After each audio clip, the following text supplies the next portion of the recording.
In 2012, you went for a meeting in Haiti, Yeah. and you discovered about 400 or 500 distilleries that nobody outside of Haiti knew existed. What happened? How did that happen? What happened is that we were in Martinique with Luca and with two guys from Ultra Premium Brands, which is our current distributor in the Czech Republic, Jakub and Giri, Magic Duo, to visit basically Nason. We were there for Nason because they were getting Nason in distribution, something like this. And so Luca was there to introduce them with Gregory. And the goal said, after there, we go to Haiti, And Haiti was unknown completely. Luca has been like 20, I'm sure he told you, like 20 years before, from Dominican Republic, because it was not legal. Over the border illegally. Yeah, exactly. Yeah. And the goal was to try to discover around, because Haiti was, till, as I love to say sometimes, it was not on Google, okay? Clairin was not on Google, okay? There was one page only, was one guy that says, like a blogger from the Caribbean that says, if you go to Haiti, they produce something called clairin, but don't drink it, you get blind. Don't do it. But first of all, the idea was to visit Barbancourt maybe and to see if there was some cask around, which is our sport. But the point is, how many people in the country? This was a conversation I did yesterday with guys with Zimbabwe, talking about, you have sugarcane in Zimbabwe? How is the population? 30 million? Okay. So how many stills? It's like 0. No, it's impossible. So in Haiti, 9 million people, there's not enough Barbancourt for 9 million people. And so you go, you go and you see, because everybody distill everything, in this planet. And so let's go and let's rent a Jeep and let's go. This was the plan. Was no plan, to be honest. The plan was, let's have a look. And again, when we were, the first day when we landed, 2012 was another Haiti, okay? Only in those countries, 10 years is like 100 years. Mm-hmm. No internet, first of all. Was just after the earthquake, 2010. Yeah. Huge earthquake.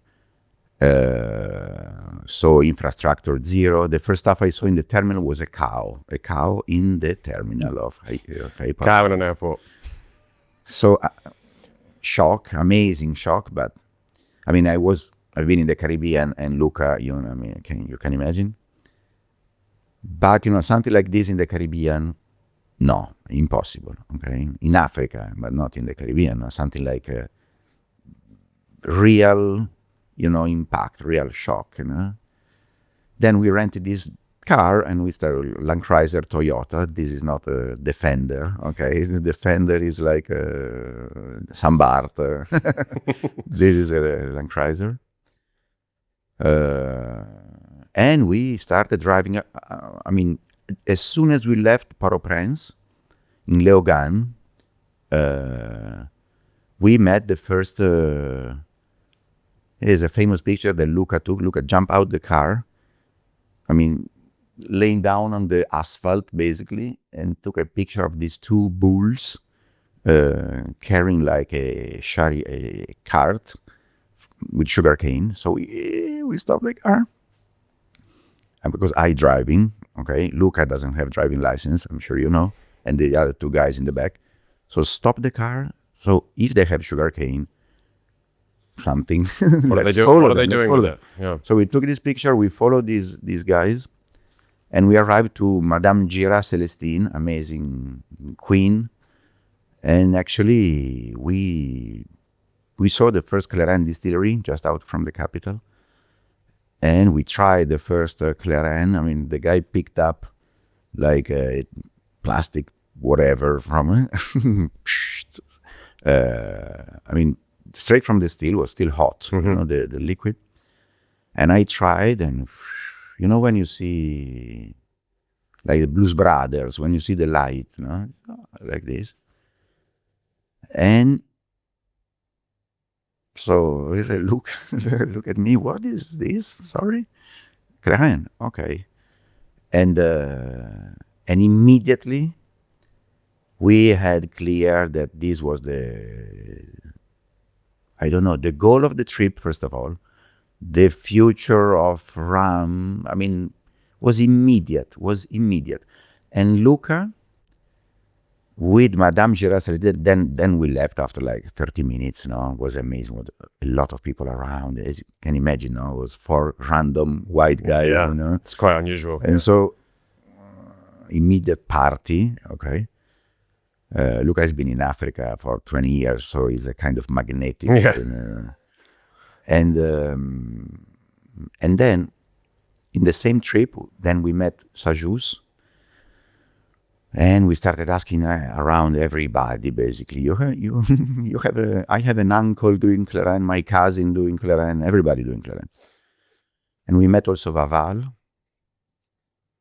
Because they're quite far from each other, aren't they? Yeah. Sajous in the north, and Vaval's right down the bottom. But we met Sajous, so we met Sajous not in his distillery, but in Ilavache, which is an island where we've been. That is in the south, right. On the way. It's just after Cavaillon, where Vaval is located. But we went to this island, and in this island we met the brother of Sajous, Fernand. And he said, yeah, my brother produced clairin. And actually tomorrow he will be here. So, So we met Sajous, but not at the distillery, but in this, is a kind of resort, okay, in this island called Ilavache, which is an amazing place, completely far from this planet. And then we came back. Basically, every trip we go there.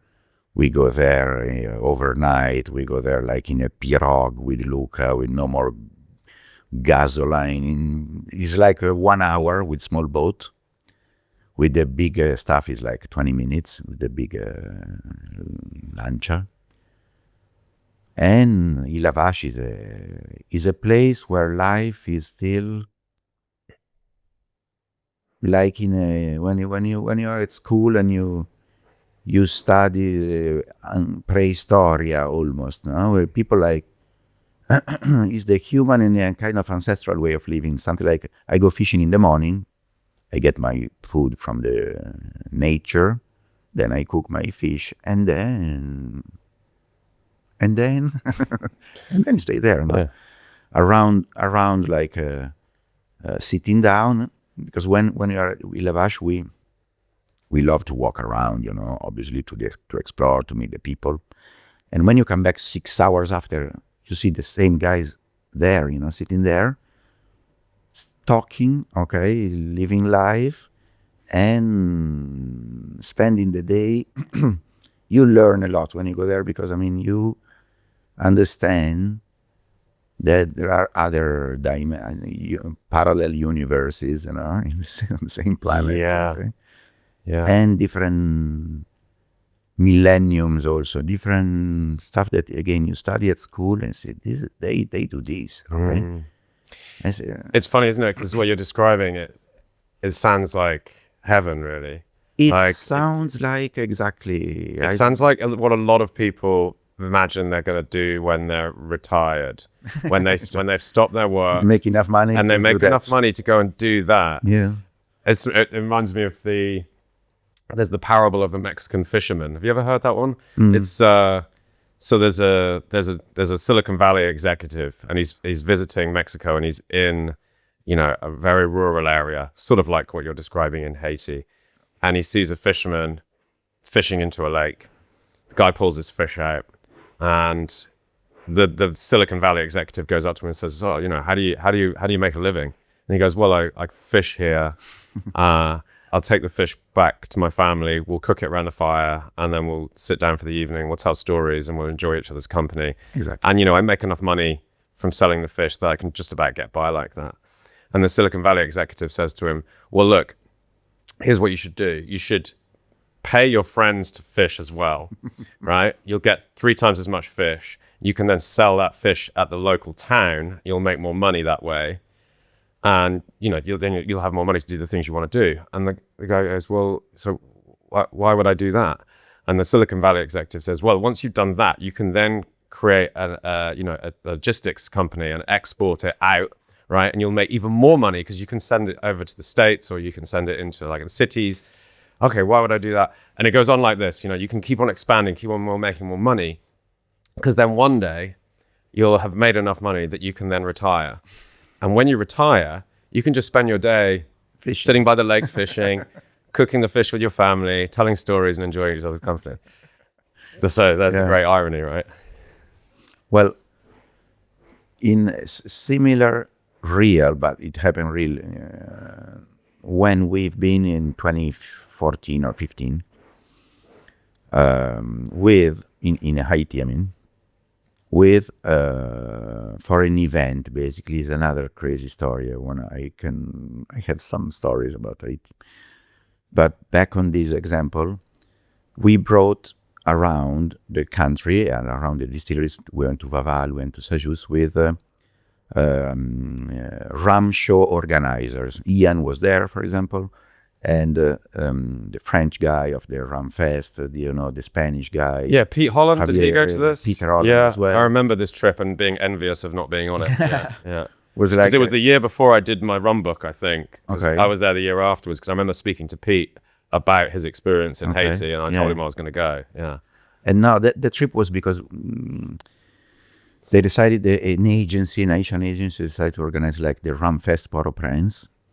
Surreal, but ambitious, let's say, or for logistic, for everything.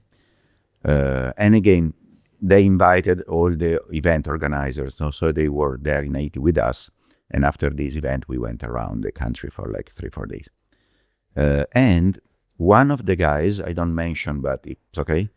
One of the guys, when we were at Vaval, did like Silicon Valley. Okay. So say, but what you do? Wild fermentation, but why? And look at the pot still is like crazy, the shape, the size, the productivity, let me say. And while we were with the super, rum connoisseurs, rum rum experts, the mindset is still the mindset European. And so I remember, like, in the back, I say, where is X? I don't tell you again the name as well. Was in the back with Vaval saying, but with a column still, you can do much more, man. And Vaval said, look at me and say, who is this guy? The question mark. So if you use yeasts, it goes faster, the fermentation. So this happened because, again, we try to apply, like a Silicon Valley guy, our criteria, but doing this, you destroy clairin. Yeah. Because little by little, honestly, is what happened in the last couple of centuries in all the other countries. No, exactly. When they said you selected yeast, pesticide, fertilizer, build-in efficiency, multi-column. Yeah, exactly. Expand, higher volume, concentration. Yeah. And business slowly model. you lose all of the things. Someone described it to me as the salami theory. Like, you've got a whole salami, and that's your traditional clairin distillery, let's say. But or rum distillery in some other island is probably more apt. Now, the salami is great. The product is great.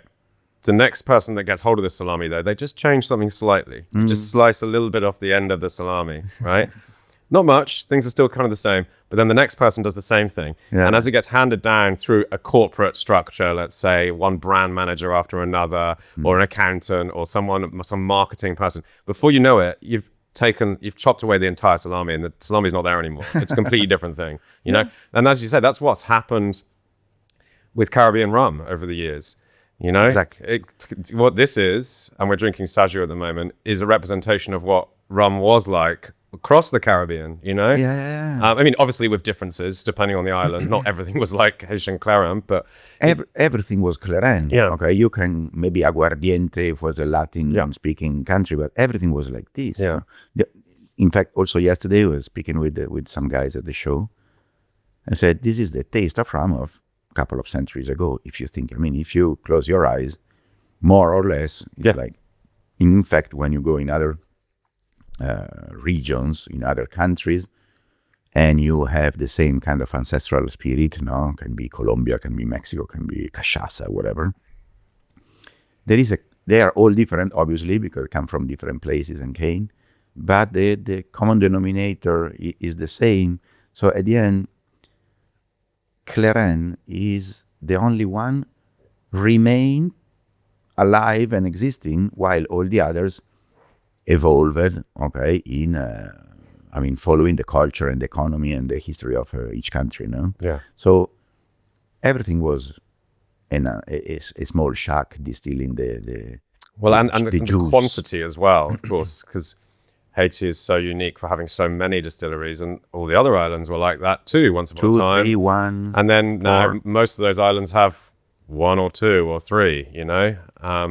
They've all sort of consolidated. Of course. Yeah. Consolidation. So speaking of that, I believe to date you've worked with 4 distillers in Haiti. Is that correct? It was 5. 5. Given that there are 400, 500 distilleries, I mean, I don't think anyone knows the true number. No. How did you go about selecting which ones you were going to work with? Because, I mean, I remember when I was driving around Haiti, we probably visited 15. Yeah, there's some parts, you know, where you'd like, oh, there's another one. Let's stop. There's another one. Let's stop. And, you know, there's someone distilling and you take it off the still.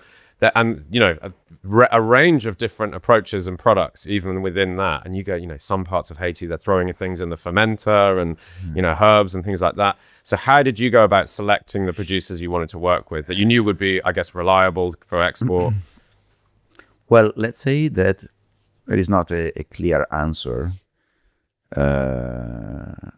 I remember once where we were landing back to Genoa, and Luca met on the flight like an old friend, a guy he knows. Say, I heard about you are going to Haiti now. What's the project behind this? I mean, what's the purpose of this project? And I remember that with Luca, we look at each other, say, actually, what's the when we've been there again was to explore the country, okay?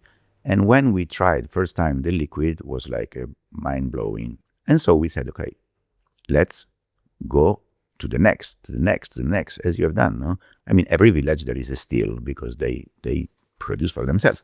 And so you go to the next village and you get the next clairin, okay? Next. You find by the nose, you know. You can smell it. You smell and you go, you know. And we said, okay, we have to ask some of these producers if they want to be part of this game, okay? And Luca, this is something I was describing before. When we were at Vaval, and was the second day, it was just after Madame Gira Celestine, you know? When we tried, Luca made the project there, like spontaneously, and I was listening the future. He said, Vaval, you are fantastic, the liquid is amazing. Vaval said, if you want, I can redistill it, I can make it cleaner for you. I remember Luca saying this. Yeah. Like, say, no, don't touch it. And Luca said, if you want, we can involve Monsieur Vaval that we met yesterday, and maybe create a range.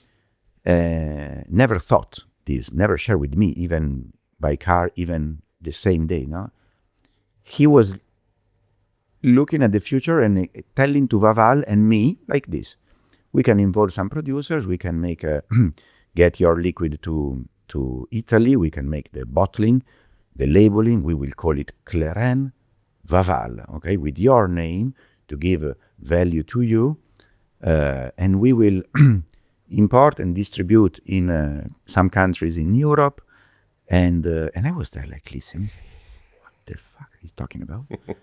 Because it's me. The day after is me doing that. Because this is going to be your job, of course. No, but I was happy. No, I say go ahead.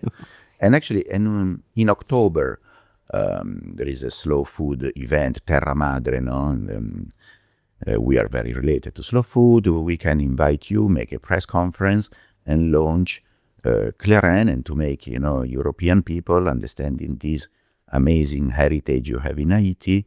You please come to Paris. We will visit Paris, our friends at La Maison de Whisky, and then we will go to Turin, and we will do with Daniele and you, if you want, the press conference. And this is exactly what happened. So how is possible that he made the whole movie, and actually he made the movie, okay? So this, to answer you, the selection is, at the beginning was like a surprise, excitement, get them, okay? Sajus was such an amazing guy. Vaval, immediate, like a very strong character. So we said, okay, obviously you cannot start thinking to work with the shack in the middle of the sugarcane fields, because it's also difficult. I mean, 2012 was not internet, was no electricity, running water, bank. Okay, we were there, going there with Luca, with cash. I mean, paying Yankee dollar, okay? the producers, Casimir.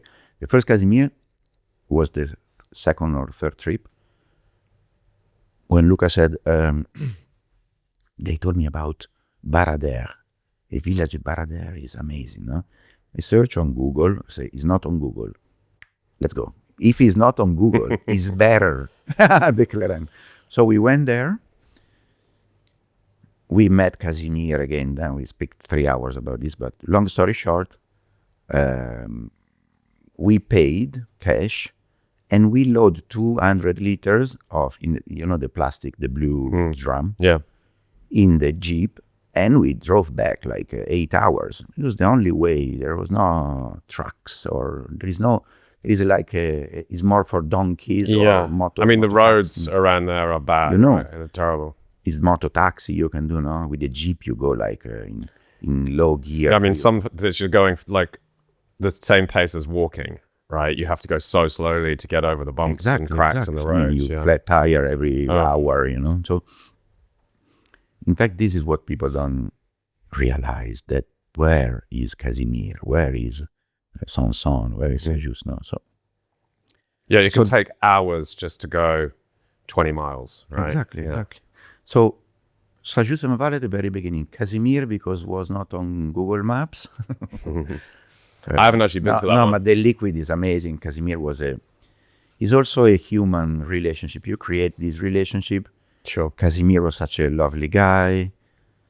The wife, I think she should have a 3-star Michelin. I mean, and the raw material, I mean.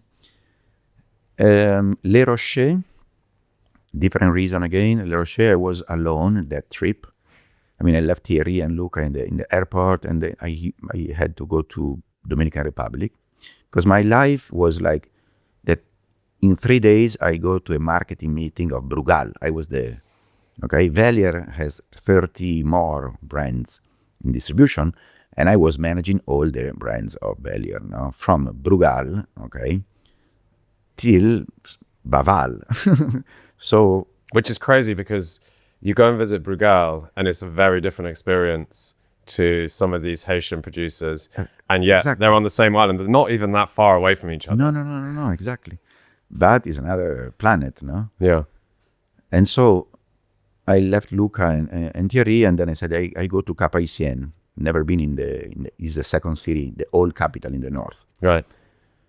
To have a look. Don't do it. I mean, don't stay alone for 8 hours in driving. It was a stupid idea, because, I mean, I arrived almost dead, with zero, dehydrated completely, because there is no gas station, you know what I mean? So I did it. I arrived in Cap Haitien, the day after. I spoke with a guy and said, let's visit some distilleries, please, around, by moto taxi. And I found that in the north, almost all producers, they don't use the juice. They use the syrup. And they blend the syrup with dander, the leftover of distillation, because they don't waste anything. The main reason is not a choice it's not like that they prefer to do like this. They do this from ever. But I wonder why, how it's possible. I mean, I always seen juice only, no? So I tried many super fun BBQ, smoky. So I came back with all my plastic samples, you know, and I share with Luca and say, you know, in the north they do this. I mean, why? You know? So let's come back and see what happened. And Luca found in old books, that's amazing story. That's why we selected Le Rocher. No? Is still the answer to the question. Yeah, no. Yeah. So You're doing well. now we call Dawn and say right tomorrow. Yeah, you're not going to make the rum drink. And he found that in the north, before the Haitian revolutions, so old books talking about 1770s, 1780s, okay, is said, but the only thing they recorded were like sugar and slaves. Okay, how many? Okay, the only thing that they were counting, and you find records. Okay, so we found that in late 1700s, from Jamaica, British people with rum, sugar, and slaves. Okay.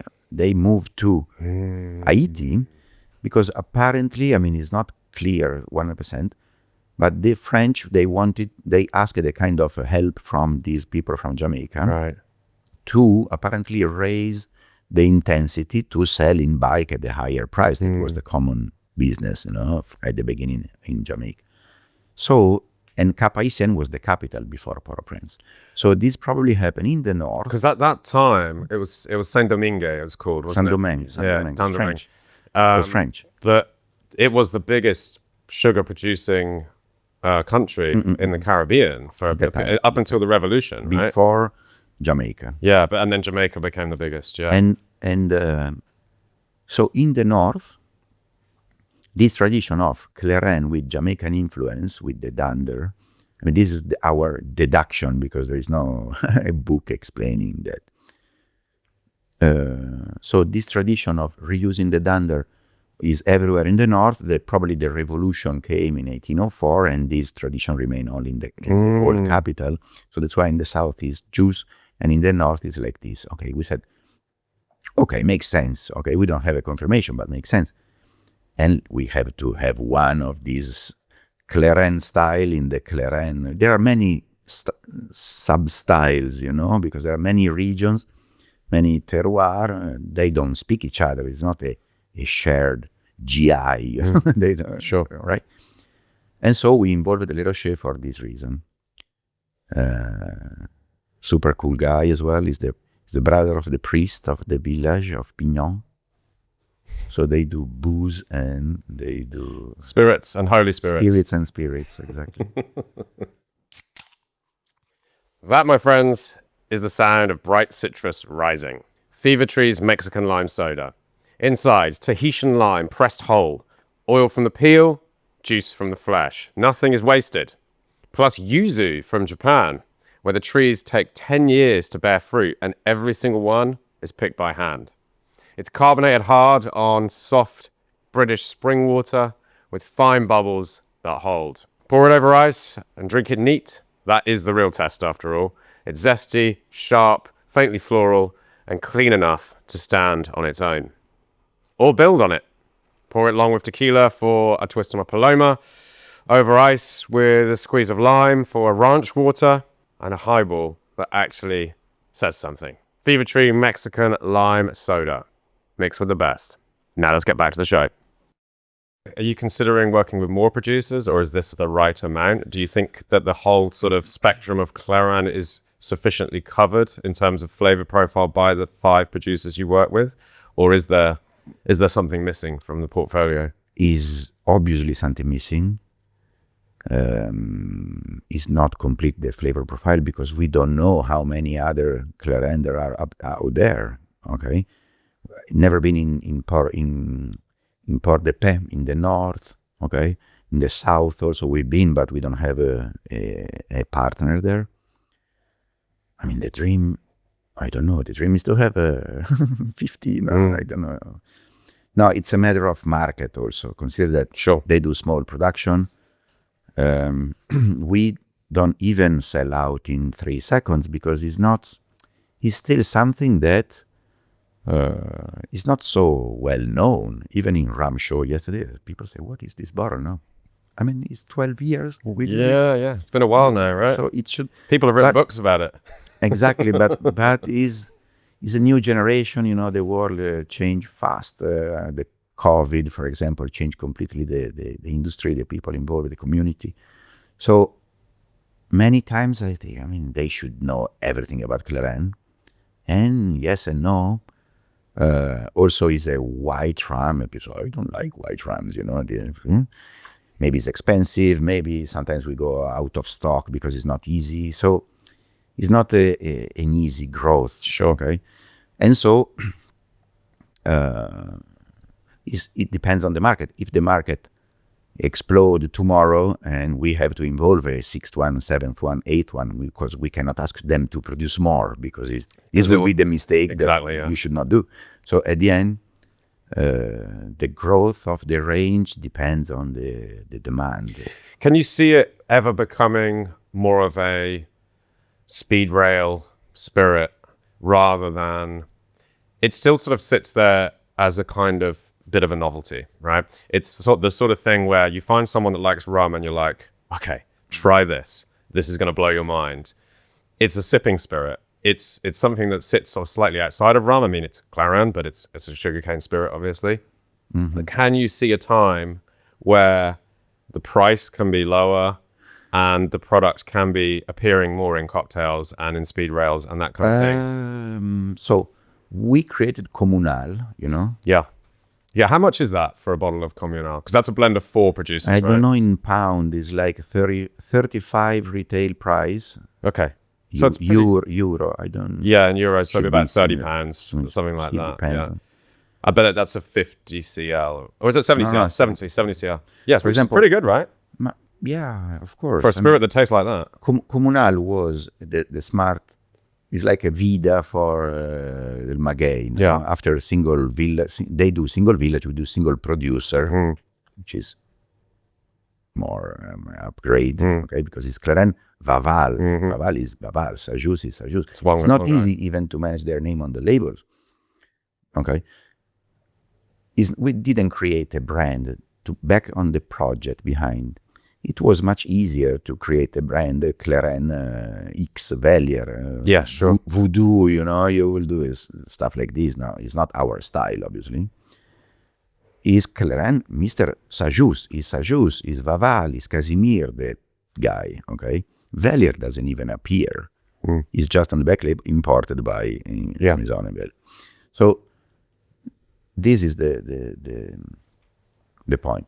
Then again, in 2017, I think we created Communal because we realized that it was not easy to go to bartender and say, make a daiquiri, because the drink cost, the bar manager, the F&B guy. So was a good moment to have more liquids from the producer at the time. And we said, let's do something that is a blend.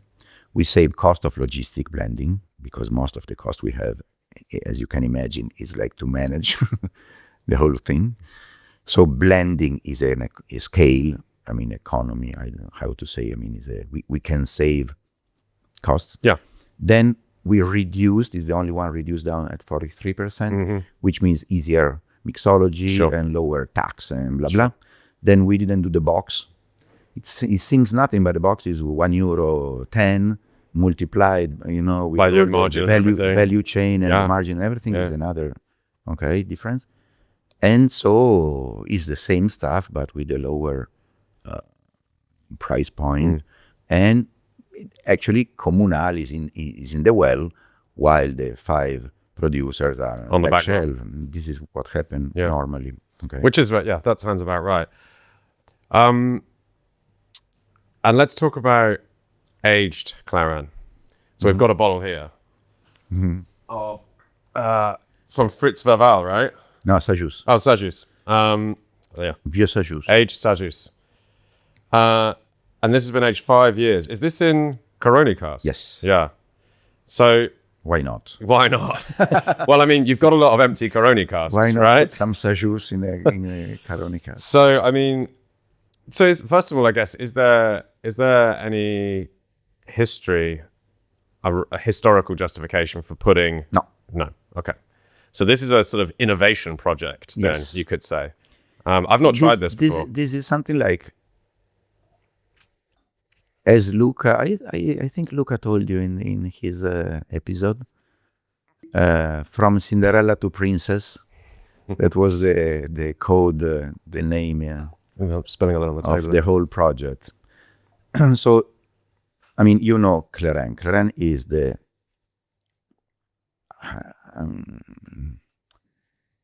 the only one remained ancestral, natural rum existing from endemic is not correct to say endemic for sugarcane in the Caribbean, but let's say old varieties, okay, non-hybrids, old varieties, super organic, because nobody brought any chemicals, and so no one can afford the whole fertilizers country and is chemicals. organic. They don't know even organic what means organic, Yeah. because it's organic. Yeah. And naturally fermented. The juice is non-diluted.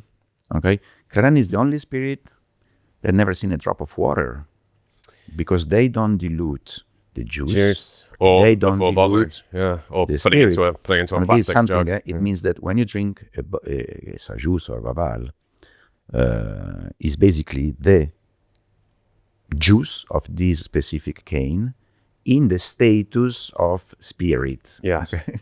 It's just But there been is concentrated, 0.0 fermented and concentrated into spirit. addition or intervention, even the water.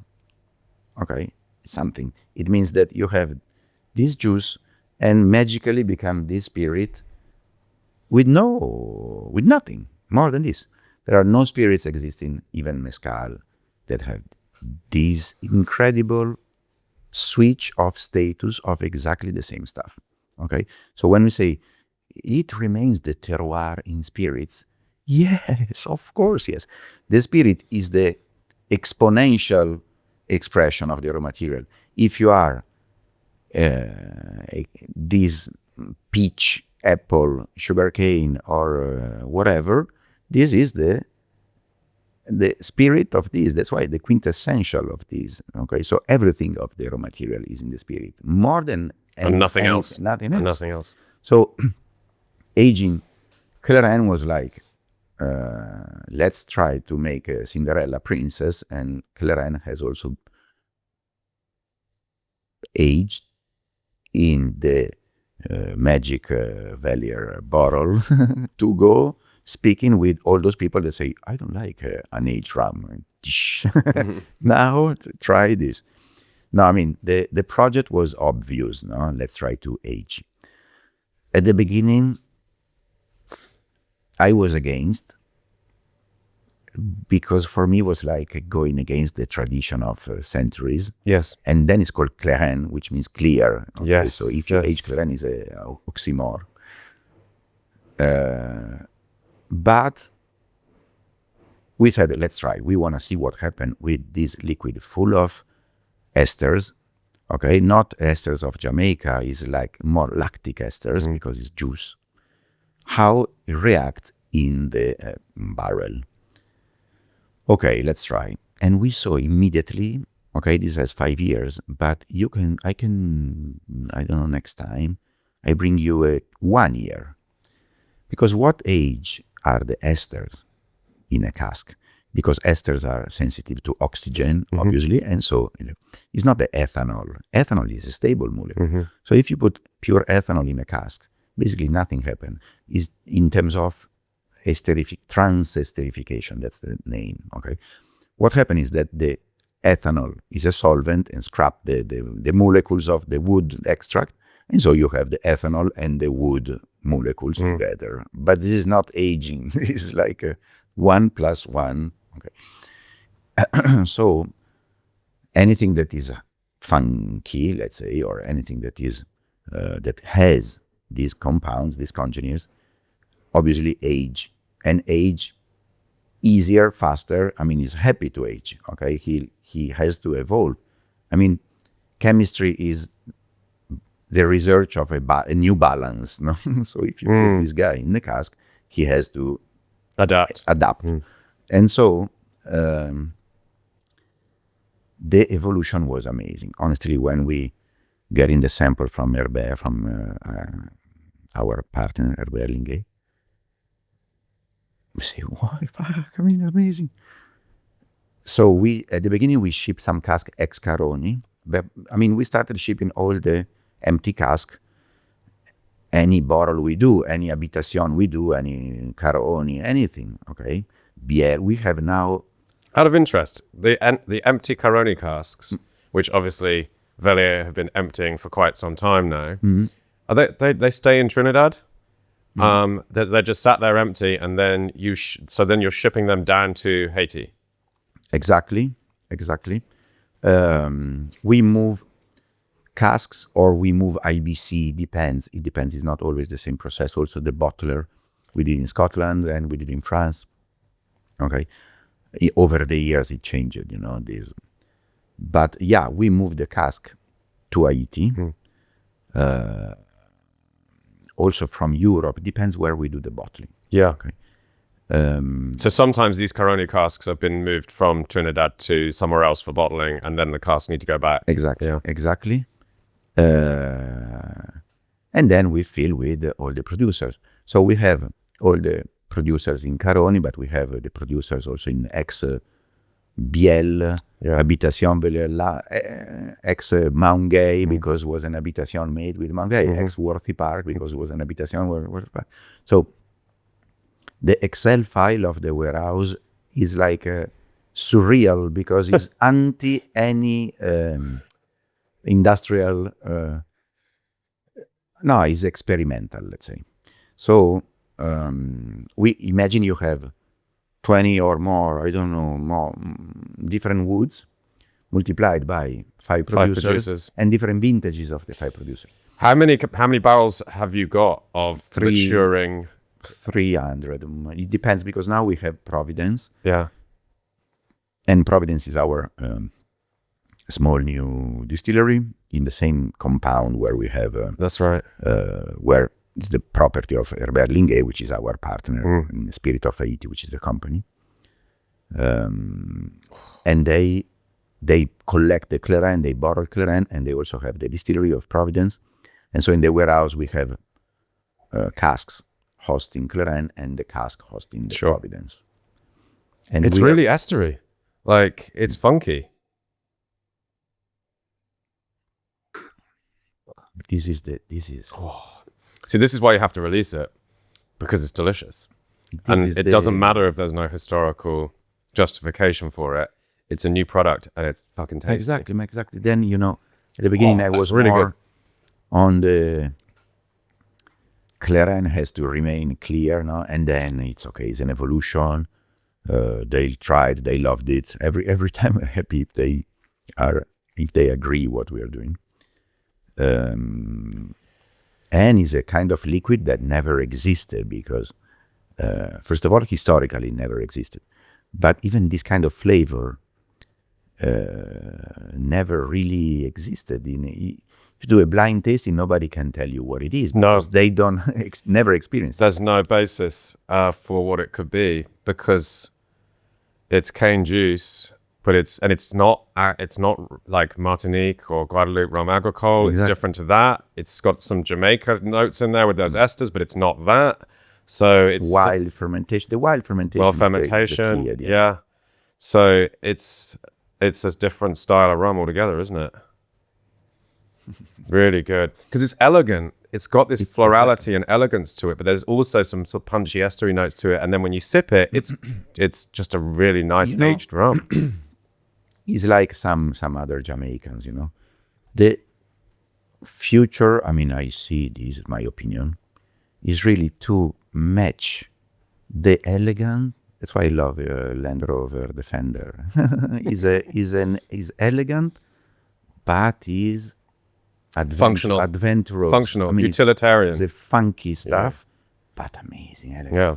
This is, if we manage to if rum managed to merge these two, okay, something that is funky, that is intriguing, that is like surprising, that is like is a movement in the perception, no? It's like, wow, there it is, but keep the elegance, is done. Yeah, it's like Beauty and the Beast. And the color. In one glass, right?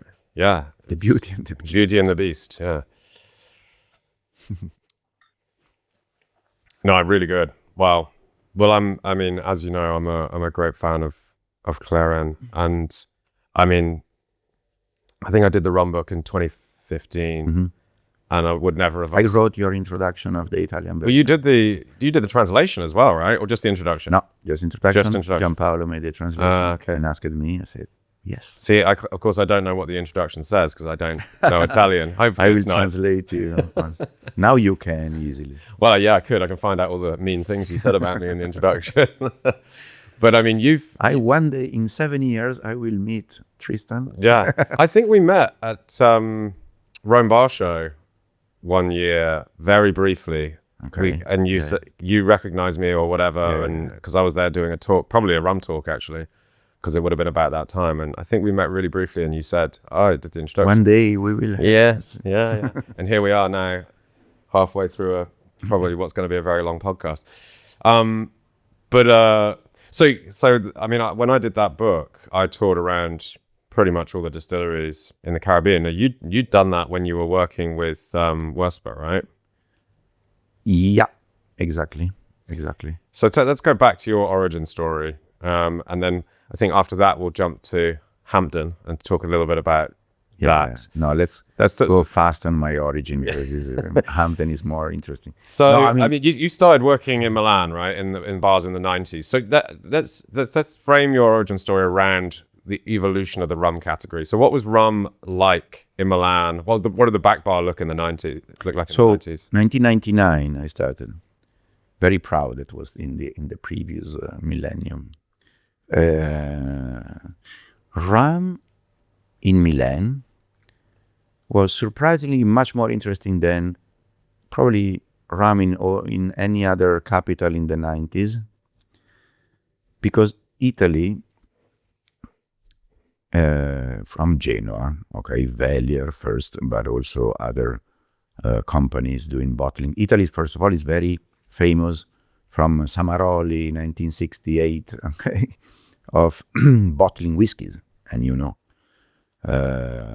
has always been a country of independent bottlers, in relationship with Scotland, relationship with the good casks, let's say. So is our talent. Yeah.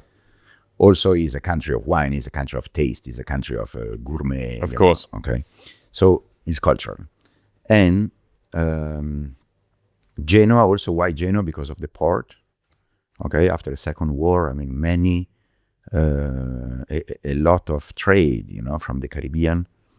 Also, we were the first to do the touristic cruises in Genoa, okay, Costa and some others. So it means bartenders from Genoa traveling the world, making the American bar, bringing the American bar culture. So there are many reasons. And Velier is one of the reasons. And so the diversity of the rum category back in the late 90s, let's say early 2000, I mean, crossing the 90s and the early 2000s was very interesting, okay? Not really the mainstream. The mainstream was the only 3-4 brands that we know. But, it was not difficult to go in a rum bar and find like a cabinet like this one with, independent bottlers, with some old Appleton or St. James, no? Appleton was a big brand from a long time. Some of these companies importing maybe French stuff because they were importing cognac or wines, and so also this stuff from Martinique, whoever, wherever it is. And then, let's say that also Velier honestly made this happening, because Luca from the 90s, he told you, started, exploring with the mindset exploration, okay, and try to bring rums from all over the world. And so immediately classification of geography, the map, and opening this curiosity, okay, in the trade. So it was not bad. When I started, for example, I started again in 1999 I'm up Milan in a pub. They were searching a waitress. I say, guys, ciao, I'm not, first of all, I am, and then I'm searching, I would like to be a bartender. And Frank, the guy, said, I love your approach, something like, I'm not a girl, I'm not a waiter, I'm a guy and I want to be behind the bar. So something like, you don't give a shit, I like it. Okay, you start tomorrow. And so I did some years in this pub, but very interested in the rum. Again, in Italy it was easy. You read the back label, okay, which is not evident. No. Unfortunately. And you see like in Martinique, where is Martinique? Where is Guadeloupe? And the good stuff was still Velier, SPA. I say this Velier means something. Internet was ting tong 56. Dial up. Yeah. So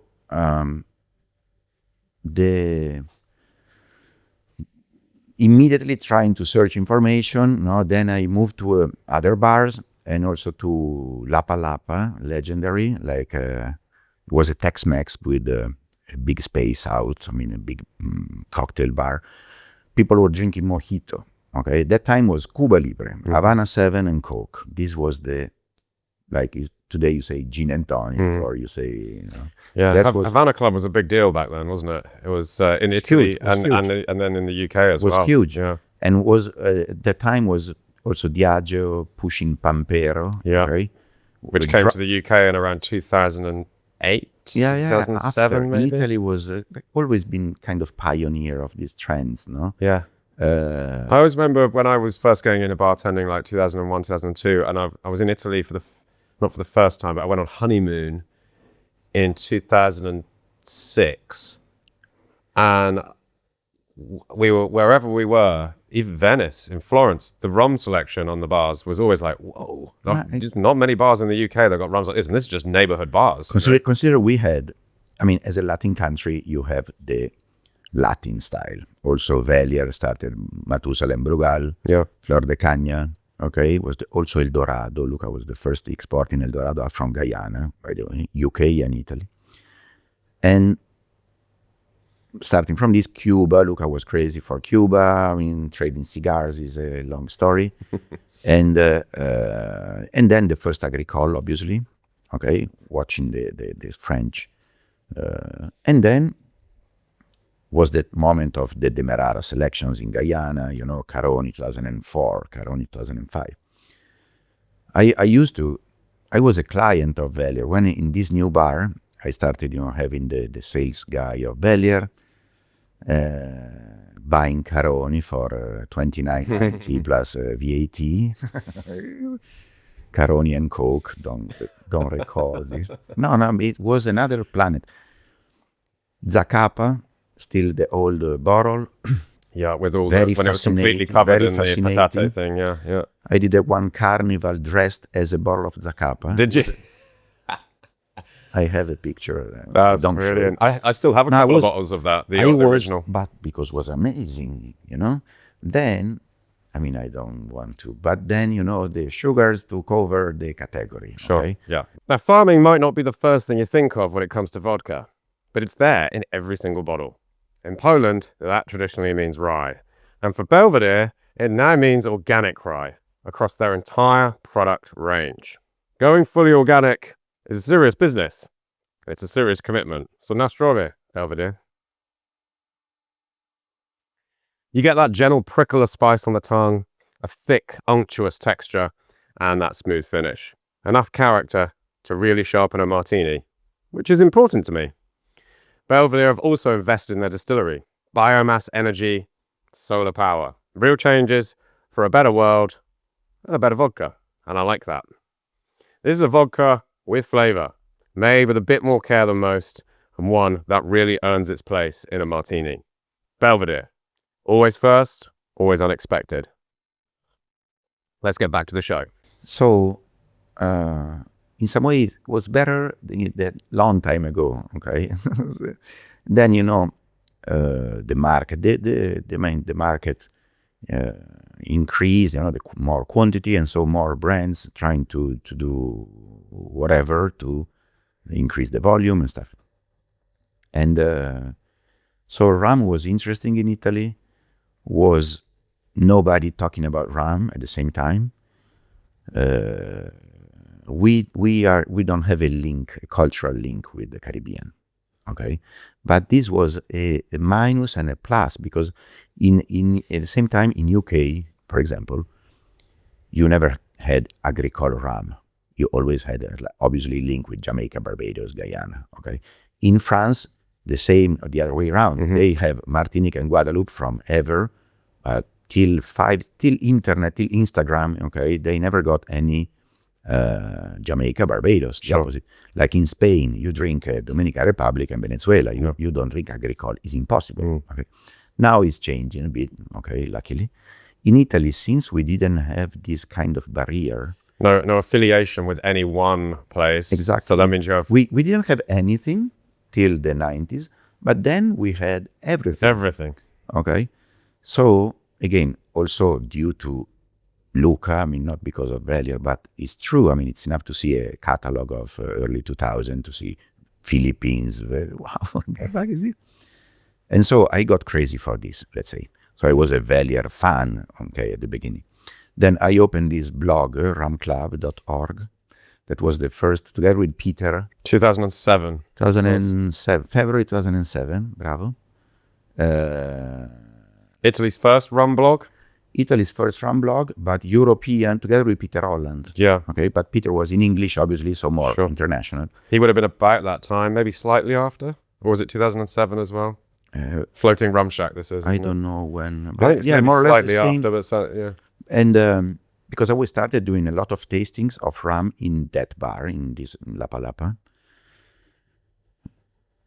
The owner was my ex-girlfriend. Say, you buy all these rums, but you sell all these rums. Okay, say, okay, I will. So we started having like 100 rums in the back bar, but she said, you buy if you buy if you sell. Okay, deal. So I started doing a lot of tastings. Now everybody say, I would have to have a whiskey. No, you have a rum. Okay.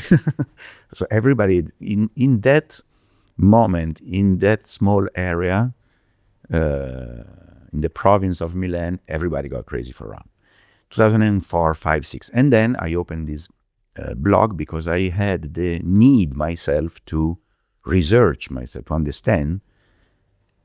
And writing about this were helping me to fix in my mind. I'm still like this. If you have to explain to somebody, okay, especially writing, you have to have it clear yourself, okay? So basically the blog was a need for myself, honestly, at the beginning. And in fact was a blog promoting all the nights, because then when I left this bar, I started doing tasting myself around Italy, the Association of Sommelier, making deals, agreements, or even private events. Now I was pouring rum every day to everybody, whatever. And so... And the blog it wasn't just a blog, right? There's a forum and a rum, like a Wikipedia thing to it as well. Exactly. It was a kind of blog where I was writing my stuff. Then was promoting the events I was doing around and reporting, taking picture, like a pre-Facebook. And then a kind of encyclopedia, because it was like a pop-up menu, go to French style, Martinique, Naissant. But it was impossible to find information because the websites were not existing. The websites of the agricole rum, at the time, it was very difficult. The only book was Dave, obviously, was a Bible, but no others. Which is Dave Broom's first rum book, which would have been about 2005, I think. Yeah, it was that moment. 6, but it was around then, yeah. It was that moment. Yeah. It's a long time ago now. It's 20 years now. And again, was a forum, again, before Facebook, but more than 3,000 people. Was a big success, but I was not realizing because you didn't have any benchmark, You say, okay, there are 3,000 people reading my forum. It's okay. And writing about stuff. I realized when I was going around Italy doing this tasting and say, so you are the president of the rum club? You say, yes, I'm president. It's me. I'm the president. And so start to be known, let's say, in the community. And then Weerspa. Take time to answer you. Sorry. No. This is the route I wanted to go down. So Weerspa. we got back to Weerspa. Called me. Who's Weerspa, first of all, just for some people who West might not know? India's Rum and Spirit Producers Association, a project born in the 60s, or like economical trade agreement between European Union and ACP countries. Okay, I'm still Neil. I still know Africa, Caribbean, Pacific. I mean, all the agreements for trade, for everything, even sugars and banana. Okay, trade, but being silent for a long time until 2006 or 7, where they allocated some budget to basically was helping the facilities there, the producers there to improve, the structure, the infrastructure. And also in Europe, helping the awareness, growing the awareness of the authentic Caribbean rum, okay, that was a seal, says, that was like basically involving many countries in the Caribbean that are part of this ACP and the distilleries of these countries, okay? And the first attempt to create a kind of rule, sovereign countries, or I don't know how to say, international in the Caribbean, of those countries that are involved, that are basically all of them, including Cuba, because it's Cuba, and Martinique and Guadeloupe, because they're France. It's not Caribbean, it's France. Okay, so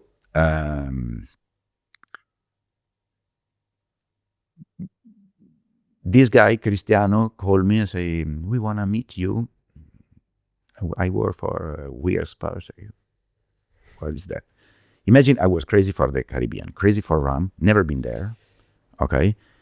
Managing the blog, my wake up in the morning and think about rum, okay? And it's still like this, to be honest. Yeah. So when this Italian guy called me and say, we work for an association of producers in the Caribbean that is developing a program in Europe, Italy, France, and Spain, England and Spain, to develop the awareness of rum. I said, joking? Yeah, what? I didn't know it was existing. Nobody knew it was existing in the beginning. We are interested in you because we are searching somebody, because it's 1 year, I'm the country manager for Italy for this program, but I have to quit. Right. You have this blog, you do communication. We are searching somebody communicating and doing tastings. You. Okay. And then after you say, I'm available to have a conversation. We had this conversation, then we met in Milano. And nothing happened for some 3-4 months. And then recall me back. The guy said, okay, we are ready if you want. Send a CV. And you have a job interview in Barbados. Brilliant. Okay. I remember I called my parents, say, I have to go to Barbados. They said, no, it's a joke. It's impossible. And where the fuck is Barbados? This was the point. Barbados, since finished with an S, everybody think is an archipelago. It's archipelago. Yeah. Okay. To the Barbados, like Galapagos. Yeah. One. Just one. So let's go. So I went there, suit and tie, okay, Italian. Like a mafia. Neil told me, never seen a tie on these islands, for what I know. So, okay. And was good. I started with them, traveling to meet all the producers that were basically my bosses all over. And this is full-time job? Full-time job. based in Milan, doing a lot of activations in Milan, working with the PR agency in Italy. Okay, the same as the other two guys in UK and in England. In UK and in Spain. But going to the Caribbean pretty often to meet, in Barbados is the headquarters of WIRSPA. And then traveling the Caribbean again. The first when Neil recalled me back and say, okay, you are in. And first step you have to do is to spend 2 weeks in Barbados in Excel file. First day, Barbados, meeting your new boss. That was Frank Ward. Okay, Frank Ward. I mean, Frank. The reason we have some last word, okay, and Mount Gilboa stuff in Italy was of this. I put Frank, my old boss and new boss together, say, okay, guys, shake hands and speak, and things will happen. When I joined Velier. So Barbados, and then one day in Jamaica, one day in Trinidad, one day here, Dominican Republic, all the islands, like 14 islands in 14 days. Now I say, I like this job. Yeah, let's do it. Sounds familiar. And this is where I said, this is my life, 100%. I was in Antigua, meeting Anthony Bento, delaying the meeting, something like this. We said, okay, let's have a tour around. So we were like in the sea like this. Hey, this is my job. I think this is my job. Okay. I need to check my bank account to see when I'm actually getting paid for the this. Caribbean, Yeah. pouring rum and talk about rum. Okay, let's do it. And actually, still my job apparently. So this was then the rum club. Little by little was less, the priority was super busy. Okay, super busy, traveling was like understanding everything. Communication, tasting events, PR, and also connecting the producers when they were not distributed in Italy. I don't know, Chairman's Reserve, I remember, that was not distributor. So I created a link between Chairman's and Meregalli in Monza. Meeting them, and try to also facilitate the commercial relation. It was not a commercial role at all. But, I mean, if I could help this happening, okay. And I was passionate enough to make this thing happening for the rum, not for me, because I was happy to see chairmans in Italy, to make an example. So I was winning all. And so in Spain, 120 tasting, in UK 20, in Italy 77. So the guys happy. So all the KPI like doubling, and this is where I met Luca first time. Now first time was on the highway in a gas station because the guy because Luca was the first in 2006 understanding Rum Club. Okay, reading Rum Club, understand it was a guy, a known guy in Milano, writing about rum, and was the first telling the marketing guy, Marcelo, the marketing guy of Velier, give free bottle to this guy, okay? Because, I mean, anything that this guy is asking, let's support him, okay? Yeah. Also because I was buying the bottle to do the tasting. I was selling the tasting with my own, okay? It's not like now that you show how many followers you have and the brands are happy to support free bottles. It's another world that I want to do this stuff. I was not in the marketing yet at the time with the blog. So basically Luca was the only guy that said, let's go free bottles, no? Smart, because I mean, when I start getting rum white for free or Caroni for free, I start using this. Why not? I mean, it's, okay, great stuff. Velier, I was the myth of this Velier. So the boss supporting free bottle, let's do it. Yeah. So magically, most of the tasting always had 2 bottles of Velier, not 1, 3 bottles. And that the first time was actually because the guy had to give me this free bottle, and Luca was in the car by phone and said, like, high five. One day we will speak, okay, like this. But the real time I met Luca was with Weerspa. So again, meeting the importer in Genoa of El Dorado and Brugal, meeting Mr. Luca.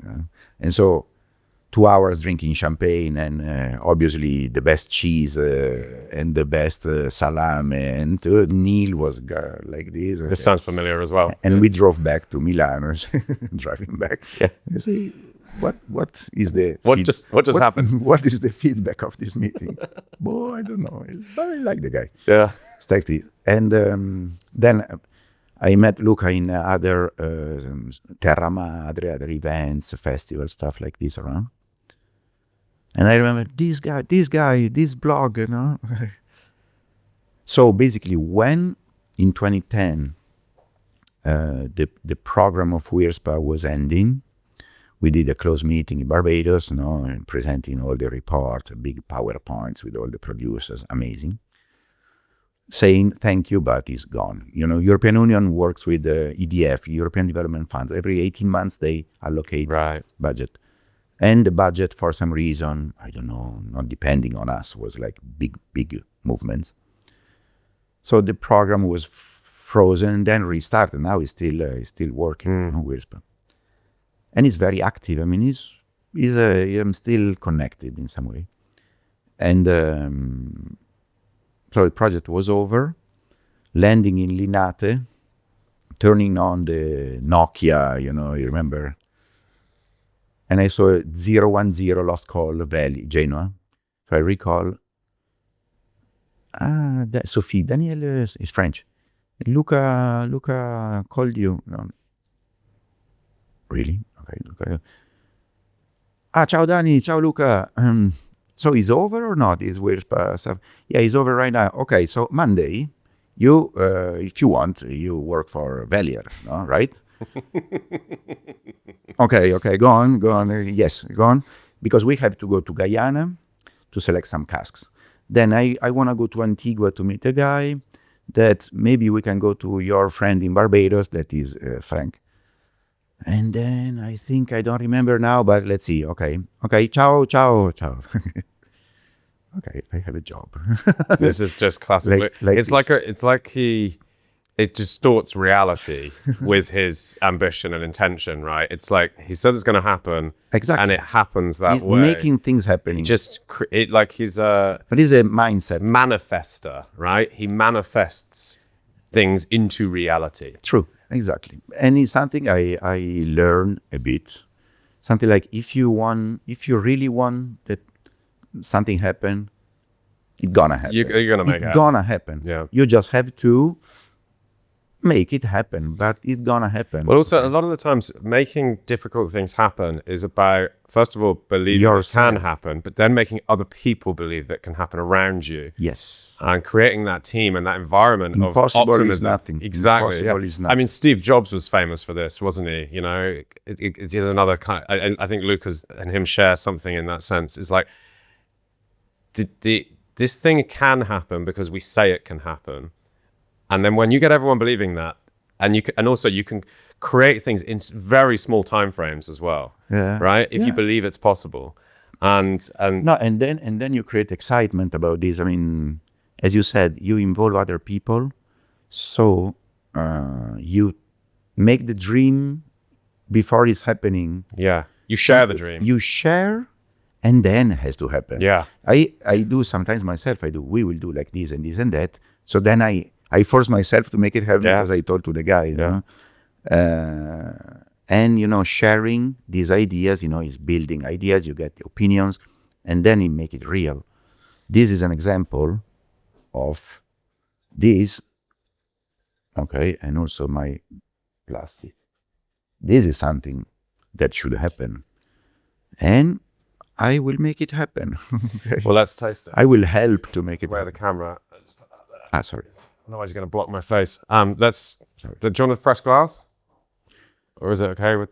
This is the clairin from Colombia, let's say. You showed me this bottle before we started, and the most fascinating thing about it was it says the strength on the front of it, and it just says 30 to 40% ABV. Somewhere in that area. Whatever. We don't know exactly what. So they print one label and it's okay for them. And it just covers the whole thing. So tell me about this, Viche. Viche. So, and I mean, as soon as I see a plastic bottle, I'm excited because that normally means. But also in glass is exciting. So basically, you know, yeah, something floating, no problem. Terroir. Exactly. So Colombia, it turns out, has its own clairin of sorts. Like in many other countries that we just don't know. Okay. Yes, I was speaking with a Colombian guy. We said, I think I know the 5% of rum. Yeah. We know the Caribbean. We know much more than the Caribbean. But, you know, sugarcane grows everywhere. Plus, everybody distill everything. I have these two. Exactly. Which means that anywhere sugarcane's growing, people are distilling it. Yeah. So how many rum distilleries really? How many clairin like in China? Okay. Speaking with the Chinese friends, say, yeah, the south is full of sugarcane. So let's go. Okay. It's like this. Is a kind of important stuff to do, I think, because it's giving value to things that we don't know. It's anthropological more than for sure. Okay, understanding the culture of the people through what they drink, what they grow, and what they drink, what they grow, and how they drink, which means the source of sustainability of the economy. Okay, what they drink, what they have fun about, because I mean this is alcoholic, luckily, and make people happy. It's like music, no? You like music, you travel the world searching the ancestral music, okay, or art, or whatever. We like spirits, we do it with spirits. Why not? So also it's preservable, it's easy to, okay. So we have to, for me, sugarcane, I will do sugarcane. It's not, this is the long-term vision, I think. Then we have the market, we have to cover the costs and sell what we bring, and so. And the education. But, you know, anyway, Viche is the clairin, let's say, or clairin is the Viche, it depends. I mean, they are the ancestral, let's say, production. Does Viche... Super artisanal production. Does it translate to anything, Viche? No. Into English or Italian even? Viche, with B or with V. Same. El Viche. So basically... Afro-Colombian communities, same story, okay, pushed by the colonialism, okay, don't want to go too much in but they live in the Pacifico coast, right? Okay, so over the last Cordillera, start like basically nothing, mangroves, okay, and there are a lot of villages in the forest, in the mangroves, producing Viche. There is sugarcane there, and there are stills. How many? We don't know. Many. Also because these start from Chocó, okay, the north. Colombia is huge, and it goes to Ecuador. We work with one Ecuador, El Amparo. I don't know if you've ever seen this, a green bottle from Hippie Japa, Ecuador. Right. It's similar stuff at the end. And you go till, I don't think Peru is the next research. I'm thinking about Peru. Cusco, there is sugarcane in some regions. And so last year I said, let's go. Before going, I've been in contact with these guys in Colombia that created this project that is involving the producers. Try to make, so in a Zoom like this, we didn't know well each other. A guy here, Pietro Collina, gave me these inputs in a crowded night after one of these trade shows, mezcal shot. But who are you? I recognize you are Pietro. I don't know if you know Pietro. We met in New York. you are the clairin guy, yes. Stupid people dance. I had some Viche from Colombia. You have Viche from Colombia, really? Yes. So some guys give me the contact and disappear. Okay, the night was. So contacting these guys, they told me, we are creating a project inspired by some Italian guys doing clairin. It's me. I started crying. This was a couple of years ago. And then finally went there last August. It's still illegal. Okay, illegal to export out from the state of Cali. Okay, because it's a federal country. So, and now they are getting finally a sort of certification, but they changed the government. So it's not easy. Okay, it's not easy. But there are hundreds of producers doing it. I don't know hundreds. I assume hundreds. Seems to me that a lot of South American countries are very careful to protect their exported rum brands from being confused by the more primitive, traditional distilleries of aguardiente and viche that are being made in far larger numbers of distilleries and intended, if they're going to be made for local consumption only, so as not to give Colombia or Venezuela or any other a bad name, a bad reputation. Consider that, first. Second, exactly. So it's not so considered healthy, but also clairin, people don't consider moonshiner. Who knows what they do, no? And then, okay. So a prejudice. Sometimes reasonable, sometimes so and so. Plus, probably the economical interest of the bigger producers. Sure, the lobbying power. Yeah, they don't want to show the.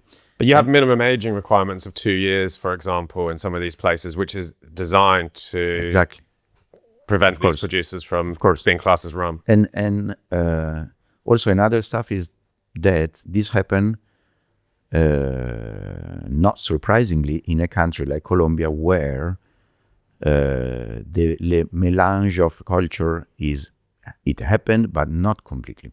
So we are talking about producers, Afro-Colombians. Yeah. Okay, so that's why they are left in the margin of the structure. Okay, they are in the mangroves, and they do it for themselves, and they drink it themselves. What is amazing of Viche is that are ladies producing it. Okay, so I met many African, Colombian, amazing queens producing, very proud of this. The husbands are more like fishing and doing. That's interesting. And so it's like a clairin, but only ladies. No, it's cool stuff. And then Colombia is an amazing country. Colombia is full of spirits. It has not only sugarcane, they have agave, they have fruits. Colombia can be a new destination, but again, it's a matter of the laws, requirements, governments, how this gonna happen. What if your coffee liqueur actually tasted like coffee? Not syrup, not pudding, actual specialty coffee in a glass. That's the whole idea behind Algebra, the driest coffee liqueur around. Not because they've sworn off sugar, but because they want to let the flavor of the coffee shine. And it's cracking coffee too. Carefully sourced, roasted with intent, and then blended with pure cane spirit and sugar. The result is a coffee liqueur that behaves well when other coffee liqueurs would simply give up. Want a highball with backbone? Algebra and tonic is the perfect fit. Want a Manhattan or a Negroni that doesn't drown in sweetness? Algebra is a fantastic substitute for vermouth. Or keep it classic and make an espresso martini that practically makes itself. It's the kind of bottle that deserves a place on the back bar because it does its job properly. Lift, structure, flavor, and clarity.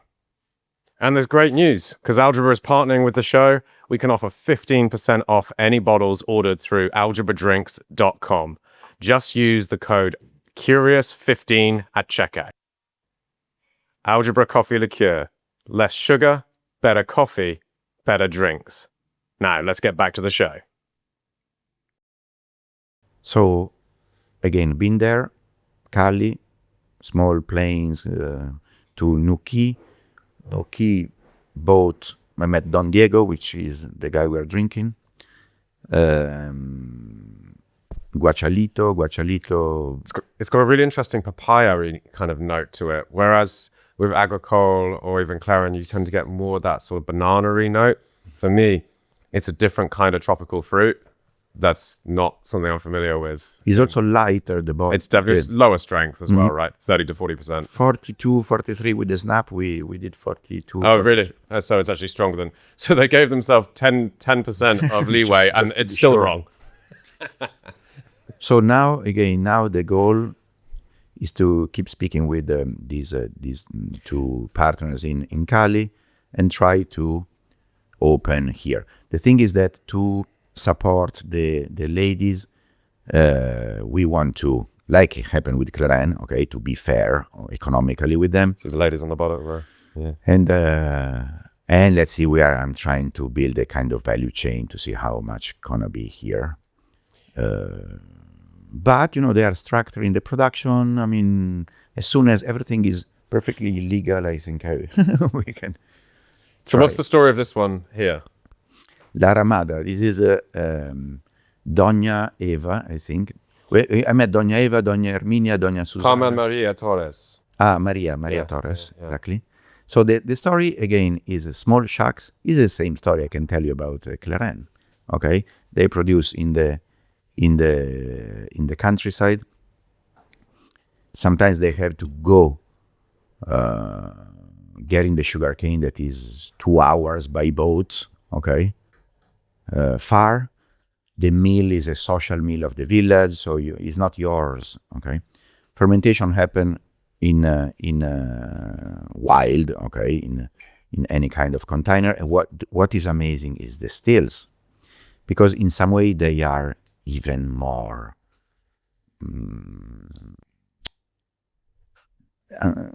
ancestral is not the right word, but even less structured than some of the shacks in Haiti.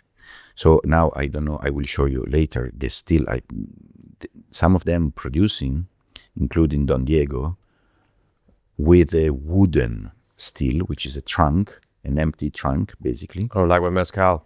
Where in wood, exactly. Yeah, a lot of the Filipino stills in mezcal. Yeah. Filipino stills. Yeah. Filipino stills. But again, why Filipino stills?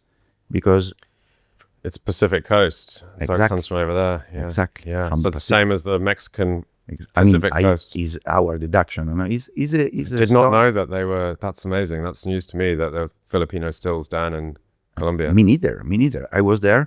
We went again. We took a pirogue. There are the whales reproducing. So there are some boats available there. It makes sense. We went to Virudo. Don Diego said, "Why you want to go to Virudo? I mean, I went 2 years ago last time." I said, No, please, let's go. So they put in contact, no internet. Not easy, but we arrived to Virudo. We met some of the producers there. And Doña Eva, that I love, show me this Filipino, but again, is a trunk, empty. They do... And then it has like a bowl on top, which you put cold water in. Exactly. And then it distills down. And then you can either have a device that's hanging inside the still that captures it, or you have like a pipe that comes out and it flows. Both. They have the trunk. They have a pipe that they put like for the spirits, like a reed or like a bit of cane or something. Yeah. Come si chiama la pala, that is made in wood, is like a racket. Yeah. With some small, grooves. Exactly, to convoy the drops. Yeah. And then a pan on top with the cold water and a pan below with the fermented stuff. And then question, how you seal this, okay, because the vapor goes out. And Doña Eva say, popocho. Yeah, sorry, I don't speak your dialect yet. Popocho. And it's like, of course, how you don't know Popocho? It's obvious. So How do you think? 20 minutes after, she said, okay, come with me. Walking in the bush, basically in the back, and banana. Popocho is basically a soft banana. Right. They cook the banana. Okay. They create I think the pectin. I don't know if I'm correct. A kind of gluey. Yeah. Okay.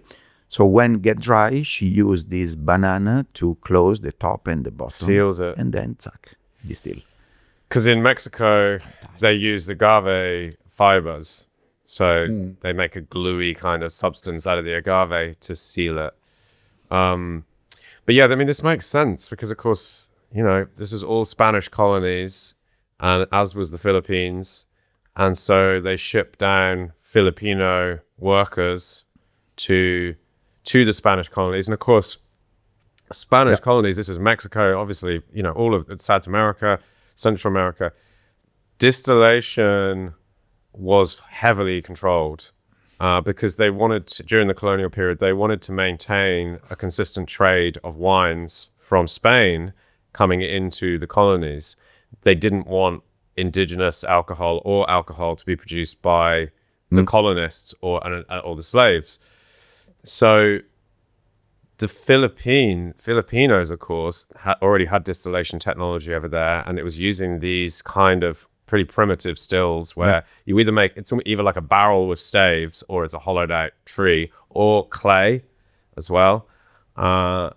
They bring that knowledge, that technology down, and then you get this merging of cultures.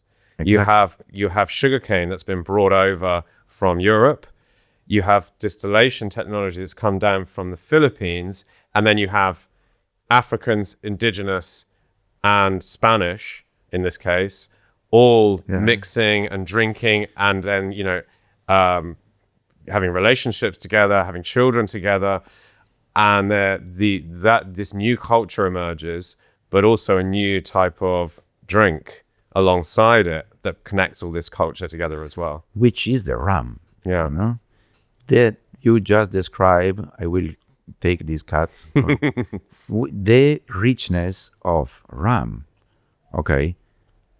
It's important what you just said because it's like a mix of the most, let's be honest. I mean, I love all the spirits, including, but there is nothing like rum. Let's be honest. There is no one raw material that grows all over the planet that everybody distill all over the planet in different culture with this merging of this fusion of, and the result can be from a multicolumn till Dona Eva, okay? And it's still a rum, okay, with 20 million definitions that we still don't know, okay? So rum doesn't mean anything, everything or nothing, I don't know. It's like, this is the beauty of this, and it's still to be written, okay? Because we don't know how many. Yes, I was speaking with two guys, again, Zimbabwe and Ghana, two friends we met. How many distilleries in Africa? Okay. But I love this idea that maybe 95% of the rum distilleries in the world, we don't know them. They don't have a name that we know, and we've not tasted their spirit either. So somebody has to do it. I candidate. You're the man. I think you've had more than anyone probably. We need more. Look at clairin. I would love to have competitors. Yeah, no one. I was going to ask that. No one's doing that yet. No one else has spotted any. No one is so crazy to do it. Let's say to synthesize. They started. There are some guys in US that we created a contact that started involving some producers. There is also some benevolence, trying to do that in Saint Michel, in Saint Michel de la Talaye as well. So there are some stuff.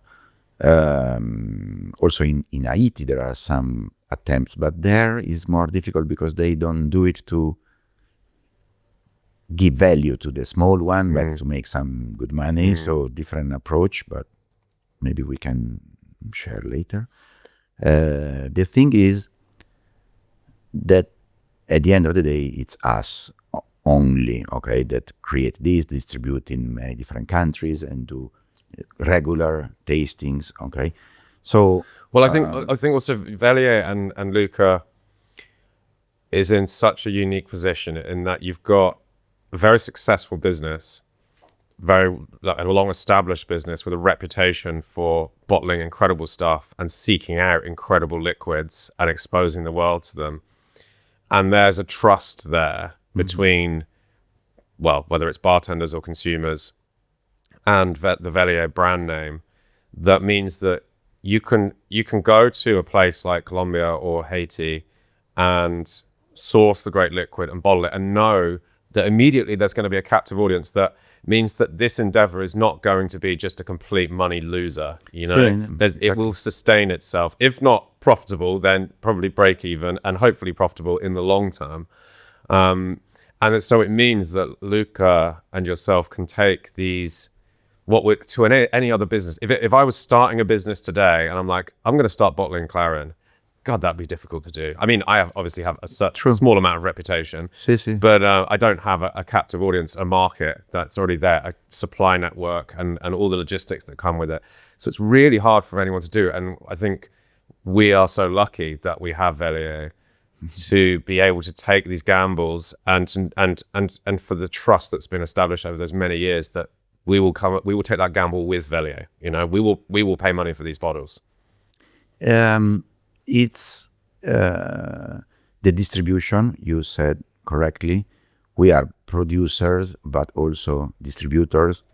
And in Italy and in France, obviously, we own companies, but also all over the world, because we sell all the other stuff. And we have a network of, 50 or more distributors. But don't forget the Indiana Jones factor, which is who in distribution company or like big companies like we can be, okay, that spend 1 week on a jeep in the middle of nowhere. Exactly. No, but it's a matter of return of, if you start thinking return of investment, you don't even take the flight. What's the commercial proposition for hiring a jeep and driving around the mountains? It's a mindset, okay, to explore. And then you have to sell it, okay? But again, I went to Viche not thinking we will bring it in Europe. Well, yes, a bit, because I will love to. But I because I'm curious. I am curious. If you tell me, let's discover Ghana, but I promise we'll never be in the market. I don't care. Let's go, because I wanna do it. I wanna see with my eyes. This is the first stuff. And then again, we have the distribution, and you are right, we have the opportunity to make it happen continuously, okay? So make it happen continuously and make it real, because if you do it once, then, you create a problem more than, to the producers that may create expectation, or to the market, okay? You have to do it if you know that gonna remain, It's a responsibility a little bit also. Right. Let's move on to Hampden, which has really been a massive project for you, I think, over the last few years, right? Yeah. So let's pretend I know nothing about Hampden or even Jamaican rum. Give me a sort of 5-minute, I know 5 minutes isn't much, initial pitch about what this distillery represents and where it stands amongst other Jamaican rums. So again, is a distillery that still produces rum like in the past.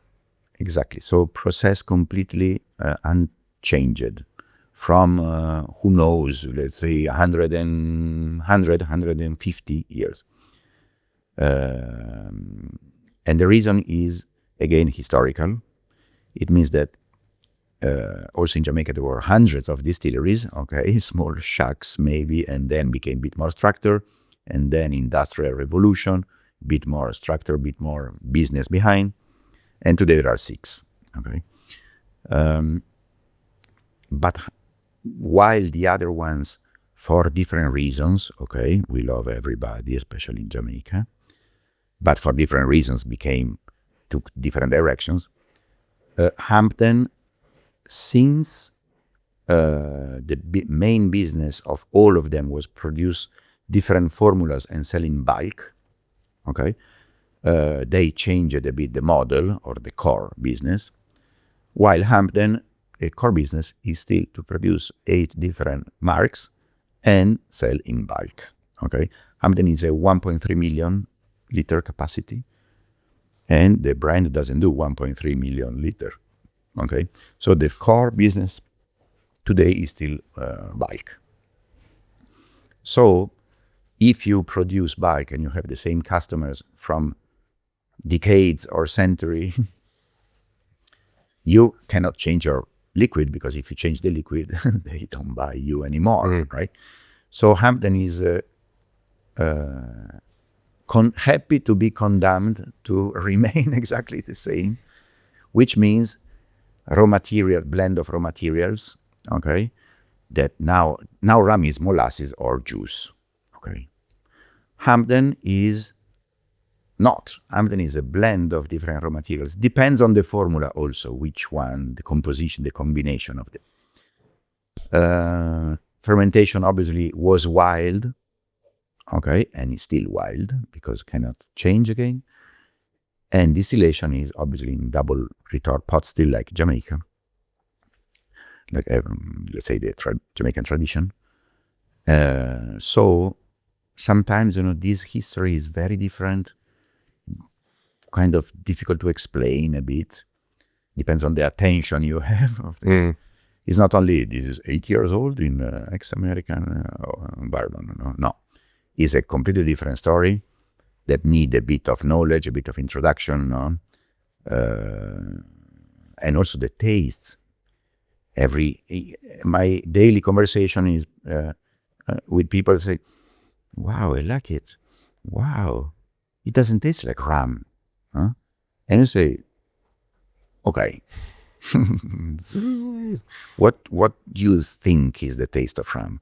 I mean, sweet rum. I say, "Okay." So, I mean, I think there's a strong argument to say that Hampden is the most rum-tasting rum of them all, right? But what is clairin? Yeah. Clairin, well, I mean, yeah, sure. Clairin tastes like rum. Yeah. Okay. So, yes, clairin tastes like rum more than anything else. But then, of course, like you say, there's 8 different marks, right, that they produce, which effectively corresponds to ester count, but also the materials that are used to make it, and like you say, fermentation time that all sort of feeds into this. So Hampden is not just one thing, right? There is a whole range, yeah. No, exactly. It's a blend of 5 raw materials, let's say, 5 type of. Although the lower ester marks are just molasses, right? The first two, molasses, because they have been created as recipes when the Hassey family purchased the distillery 2009, and immediately after they created 2 marks lower in the esters to do something more conventional, let's say. But from the third to the last one is like old style. Everything is wild fermented in any case. Okay, so this is the real point. Open vats, obviously. But again, the first 2 you said is molasses and water, while from the third one, El Rock, okay, it's a mark of the 50s. Which is 200 ester and above. It's 200 to 400 or something like that, Exactly, I think. exactly. Yeah. Exactly. So, and it's probably worth lingering on fermentation for a second, because I've been to Hampden, and the fermentation room, if you would call it that, is just like nothing else I've really ever seen in spirits production. It's just so many, like these buckled wooden vats. They're all like, you just wonder how they even contain liquid, because they're so gnarly and warped and bent and out of shape, and the smell in there is like nothing And then else. it's dark. It's so dark. Super hot. Yeah. It's acidity. You smell like the air is dense. It's like a vinegary kind of crazy place. It's alive. It's alive. Yeah. It's alive. It's alive. It's true. Life there is. There are some, when I don't know if I don't know your visit, but probably they open the water vat with jackfruits, banana, okay, and there's a cloud of insects and stuff. And so this is alive, and this is the reason it tastes like this. This is the reason we love the taste. Okay, the point is that we are too much on the story. I don't know, the communication, the modern communications says first of all that bacteria is bad stuff. Bacteria, no people. Germophobia. Bacteria. And nobody knows that we are made of 3 trillions of bacteria. Okay, no bacteria, we disappear right now. So the reason we like the taste is because we like life. Okay, acidity. Okay, what is a taste? What is a flavor? Is an ester. What is an ester? Is an acid. Okay, you have to have this life. Many rums where the environment is aseptic, the fermentation is 0 bacteria, they taste like ethanol. It's normal, it's technical. Okay, But it's more controllable, it's more efficient, and it's faster, right? But then, I mean, it's cheaper, and then you reach a target that is happy to spend half of the money. Exactly. Taste nothing, but it's okay. That's why they put additives. Okay, that's the point. You want a new glass? So we're just pouring, for anyone listening, we're just pouring Hampden 15 whilst we're talking about Hampden, because this is the oldest Hampden release to date, right? This is the oldest because Hampden started aging in 2010. Okay. If the distillery is 1753, but as we said, they did bulk for 2 centuries and a half until again the Hasse family purchased the plant and they started aging immediately after with the kind of new approach. And bottle in 2025, so is 15, and is the oldest Hampden ever made, the oldest possible existed, aged in the tropics, obviously, aged in the site. And in some way is also the oldest funky boy existing because, I mean, Appleton make even older stuff, but maybe it's less funk because of the wild, this is wild fermented. The aroma on that is incredible. Oh my God. It's like floral. There's a bit of tobacco going on there, chocolate. And it changed. Oh my God. It's like perfume though. It's got such a wonderful kind of musky kind of hum to it. It keeps changing. Oh, wow. You always have a problem of try or leave the glass there to see what happened in the Well, this is the thing, right? Yeah, because once you sip, you never get the same aroma experience, do you? You know, you should sip. You should pour more. Yeah, exactly. Yeah, or just always have a bottle to hand, like you do. Yeah, This only launched recently, right? I remember you did an event here in London, didn't you? This was launched end of last year. What if your wine glass did more than just hold wine? What about if it took it to the next level? Enter the Denver and Liley wine glass. It's engineered from a single hand-blown piece of crystal. So it isn't just beautiful, it's actually designed to bring out all the nuances of a great wine. Inside the bowl, there's a raised hub with directional fins. Give it a swirl and marvel as delicate white wines whisper soft secrets to you, and bold red wines are coaxed to sing. I've never encountered a piece of glassware that affects the aroma and flavor of a liquid quite like the Denver and Liley wine glass, which is why I think it is the best wine glass on the planet. Good news is Denver and Liley are partnering with the show. Head to denverandliley.com, use the code CURIOUS15 at checkout, and it'll give you 15% off your glassware order. Denver and Liley wine glass, engineered for character. Cheers. Now let's get back to the show. I'm going to drink the Hampden. It smells amazing. Is El Rock. El Rock, which is, so this is one of the lower ester count ones. It's the third. Third, yeah. But because with these 15, Light Rum, Owen Kelly, El Rock. Yeah. Yeah. Yeah, we didn't choose a high. First of all, they were storing 15 years ago. They were aging this, so started aging with. We started asking them to age the highest esters. They were not doing it at the beginning, but I mean, it's a good choice because at the end, I think the customer of a product like this is not necessarily you and me. Okay, It's not necessarily like our geeky friends is. We try to open. Hampden reached the 15 years. No, it's a kind of next level. Okay, is an institutional moment of your history to reach 15 years, and to be on the top of shelf of Four Seasons Paris together with Louis XIII. No? It's true, it's there now. I've heard Luca say that he wants Hampden to be like Macallan, to have the prestige. But why not? Yeah. Okay, the history behind, if you think, the kind of liquid and what represents, again, apart the rum itself, is the heritage of the history of, it is the heritage of Jamaican rum, which is the heritage of rum in some way. Yeah. So, and also Jamaica has an incredible cultural heritage, biological, geological, okay? It's come from the Trelawney, which means the foothill of the cockpit country. That is a unique morphological environment. Yeah, there's only like 2 or 3 places in the world that have this weird topography, aren't there? Exactly. Yeah. And also it's limestone, which means like waters, okay? That bring like life, that bring flora and fauna again, and brings flavor, fragrances. Today, actually, we will set for the first time, I'm curious myself what I'm gonna say, because it's the first masterclass I wanna do without talking about ethyl butyrat, okay, or geeky esters, but the flavors, the fragrances that these esters bring, okay. So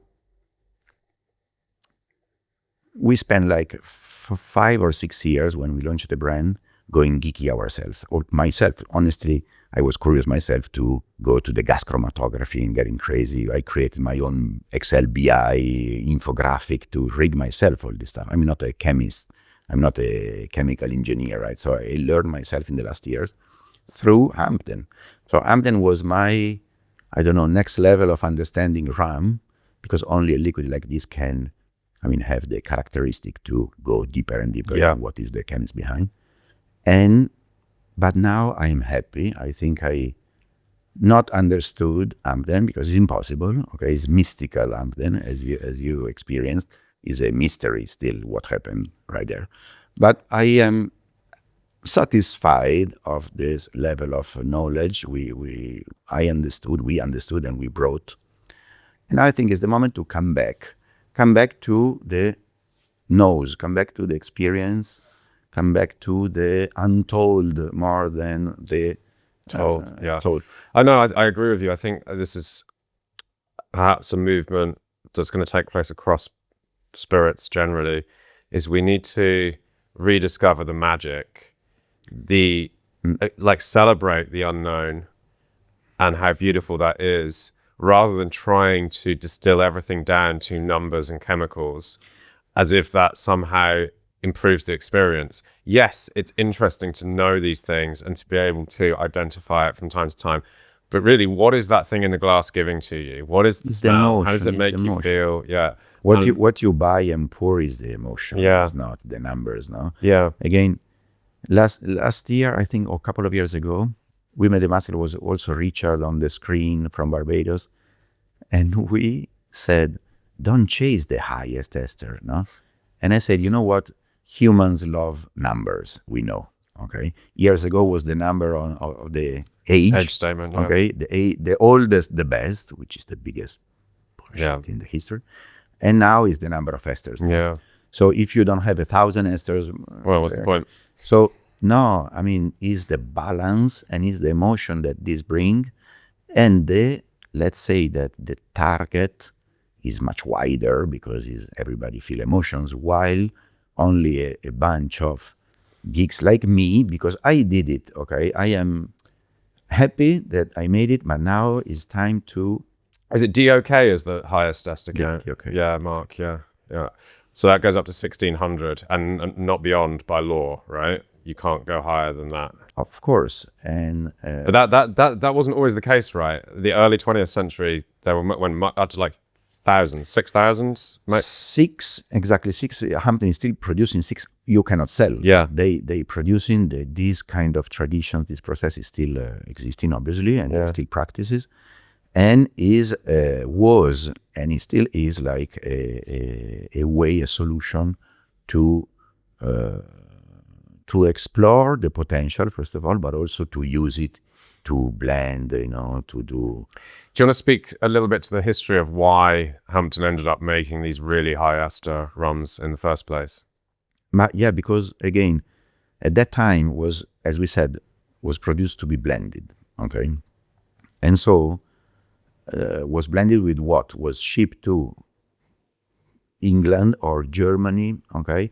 And blend by blenders with 95% of potato, vodka, whatever it was, okay?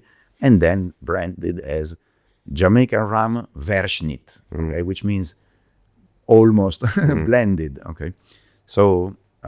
or confectionery, right? Confectionery, okay? Pastry industry, tobacco industry. Hampden still sell to tobacco industry, to perfume industry. Rum and raisin ice cream. Where do you think the rum comes from in that? Yeah. Ice cream. You don't need a lot of high ester rum to make that ice cream taste like rum. Exactly. When is a good brand doing it? Because you can do it with extract, but it's another, obviously, taste, another quality, okay? So also the risk of deconstruct these through the molecules is that immediately after, say, you know what, I buy the molecules and I reproduce Hampden.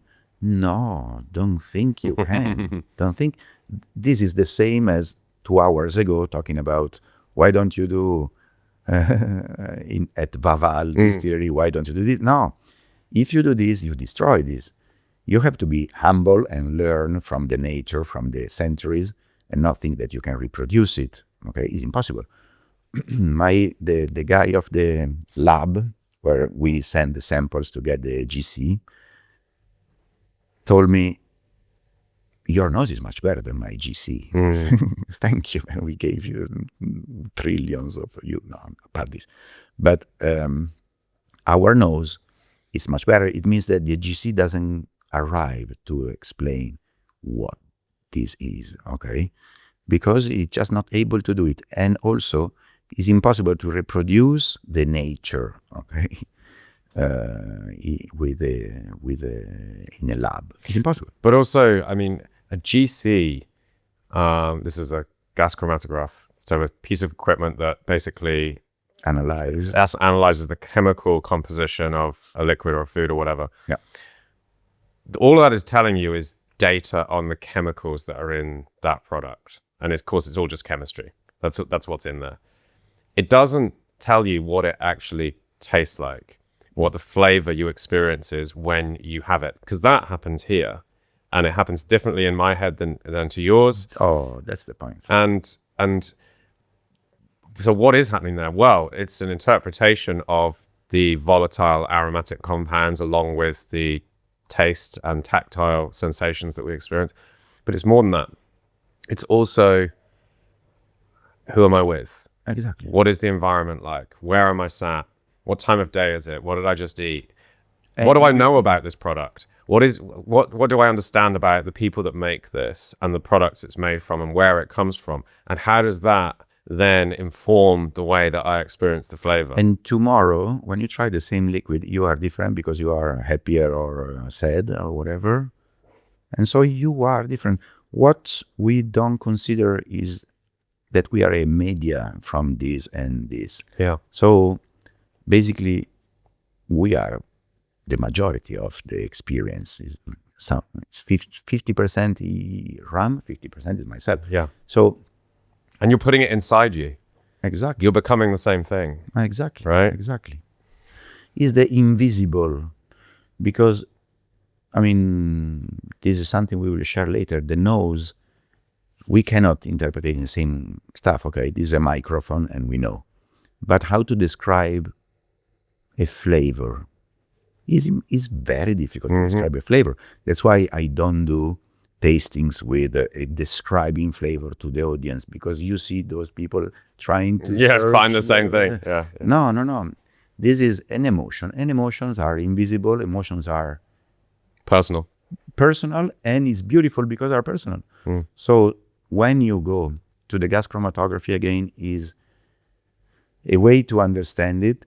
I went geeky many times, but then I realized I was making these 60 people in Poland or in Germany super like, but then they stopped. They were not drinking rum. Okay, they were geeking. The geek mindset can be applied to the rum or to the glass or to the microphones, but it's your mindset. Okay, so that's why many of our customers are whiskey people, that they drink single malt, a very complex single malt, and they understand this immediately much more than sweet rum drinkers. Okay, we sell this to whiskey people, not to sweet rum drinkers. So I assume that whiskey lovers found in the rum some of the variables that are not part of the whiskey, because whiskey is more the aging, obviously, also the still, the shape of the stills, obviously. But whiskey doesn't speak about fermentation or raw material, okay, for obvious reason of how whiskey is produced and the rules behind. While rum can do that, and so open new topics, a new passion, new interest, no? And then a good reason to go deeper and deeper understanding, no? But again, now I think we have to come back to the experience of rum, the beauty of the Caribbean, and also let's say linking also the spirits lovers to cocktail lovers that are still two different worlds, okay? So most of the spirits geeks, they don't go to cocktail bar. They don't like even to mix these noises, okay? While people going to cocktail bar, maybe, or even most of the bartenders, by the way, sorry, they don't know spirits well because they focus on a creativity on themselves most of the time, rather than to the product. So there's still a lot of work to do.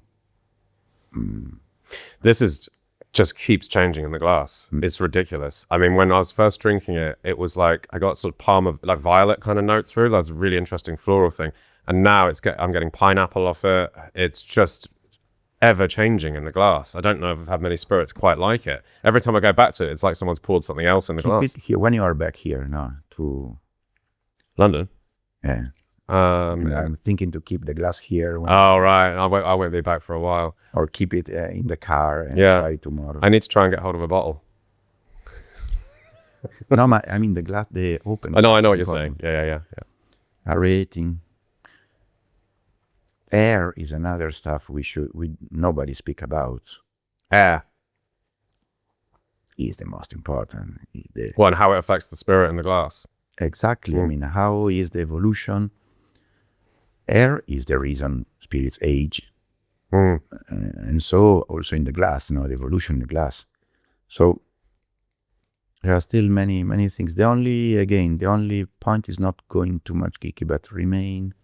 I mean, I say that I did it for 7 years, but I'm try to evolve to another language. No, and I think especially when the geek audience is important. It's there's a passion there. There's an insatiable appetite for knowledge, and that's great. And I think especially for great brands, great products made in a great way, it ensures that you are honest and you're representing yourself well. But it's not enough to just be appealing to 2,000 people.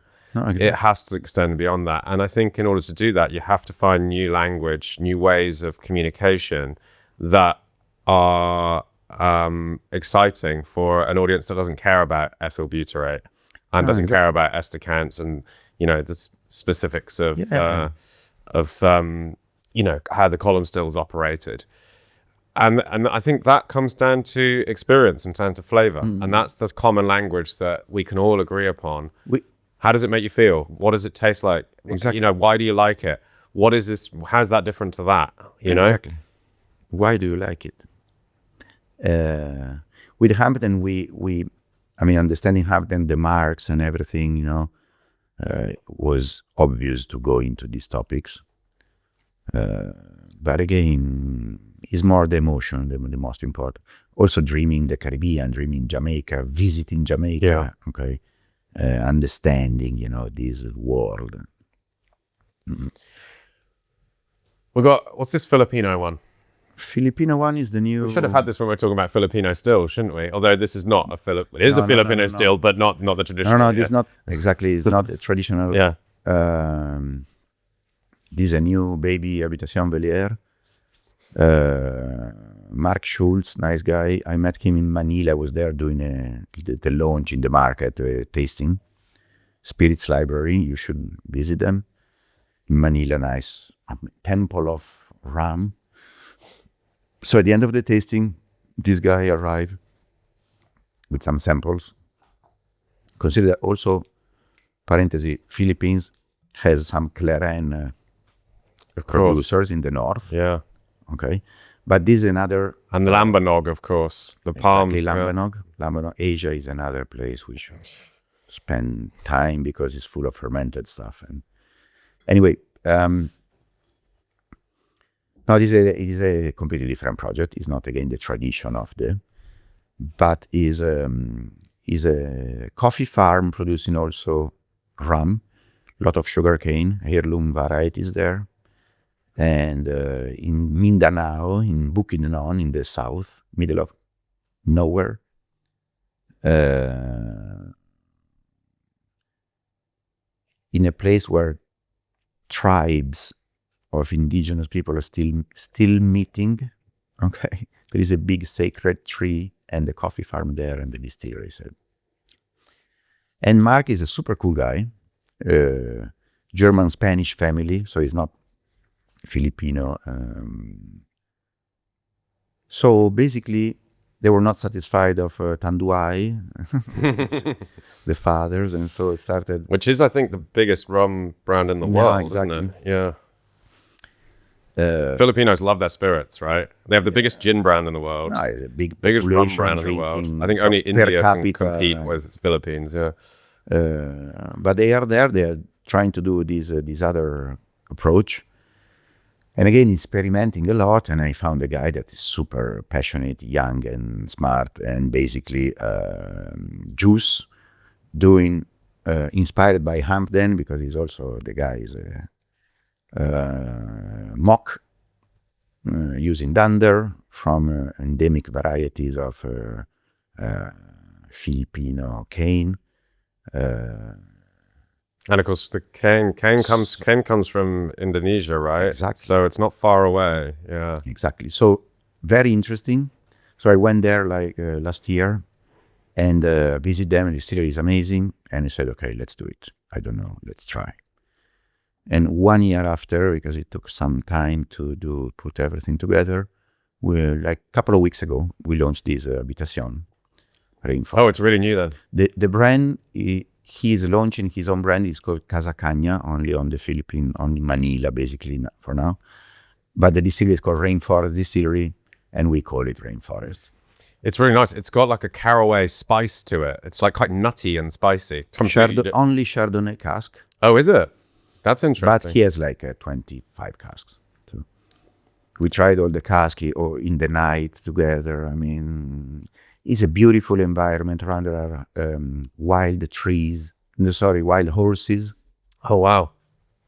With a big, it's like a big mountain, like it looks like a Fujiyama, no? And it's a volcano there. So I said, okay, good. Come back to Luca. I said, I have found a jewel in the middle of Philippines. I said, oh, let's do it. And again, the idea is to do the white. Maybe he does a lot of experimentation. And let's see. I think he's a new kids on the block, new baby friends. Nice. Now Habitation is a mix of, we launched together a Foursquare, okay? So a mix of super prestigious, Yeah. institution and a kindergarten of The future institutions. Yeah. And I guess, I know it's something that Luca emphasizes. These are always co-bottlings, right? They're not independent bottlings.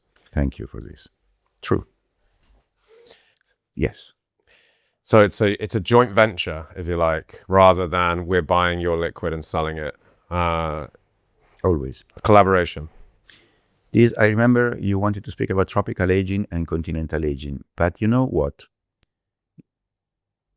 It's not only where you age. I mean, it's very important. It's a super important topic. But following what you're saying, Sajus is unaged. So Sajus is not tropical aging or continental aging because it's unaged. But the whole concept of partnership with the Caribbean people, and so the tropical aging, okay, of the age stuff, is the relationship you have with them. It's not only, again, where the barrel is aging. It's that we take the flight, we go there, we drive whatever we drive, and we arrive in the Philippines, in Haiti, in Colombia, in Capo Verde,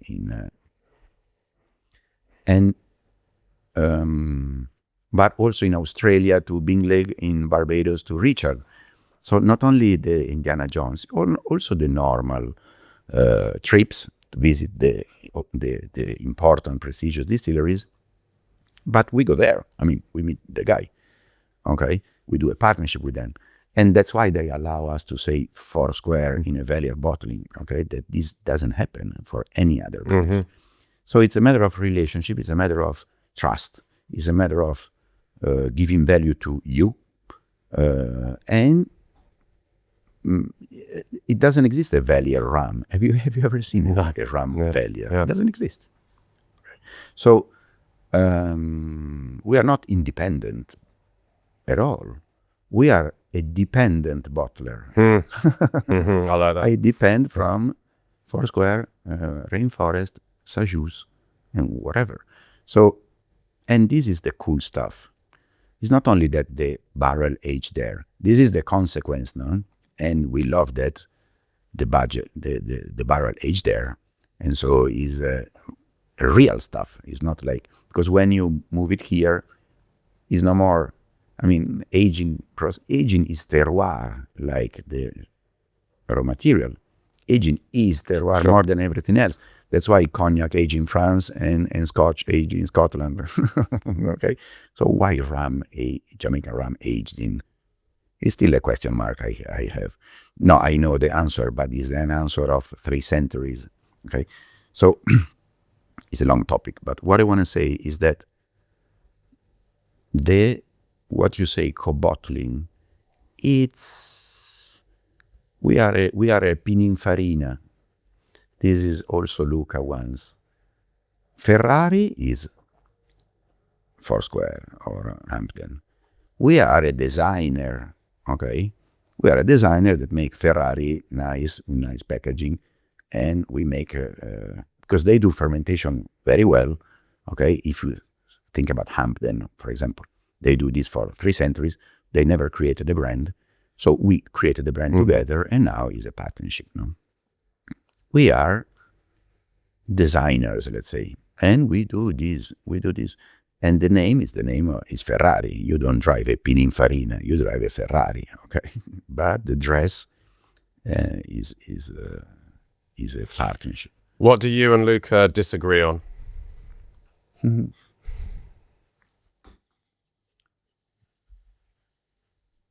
Almost nothing. No, yeah. Sometimes I think that I am there because I was Daniele. That's why Luca said, come working with me, because probably understood that we were, I don't know, similar in the approach, in the education part. And so he thought like a good idea to work together. I didn't Velierize. I was probably Velierized in advance, okay? And then obviously with Luca, it became like 10 times. Disagree, I don't know, small things. Sometimes the color of the pack, because I would prefer to do it differently, but then is Luca deciding.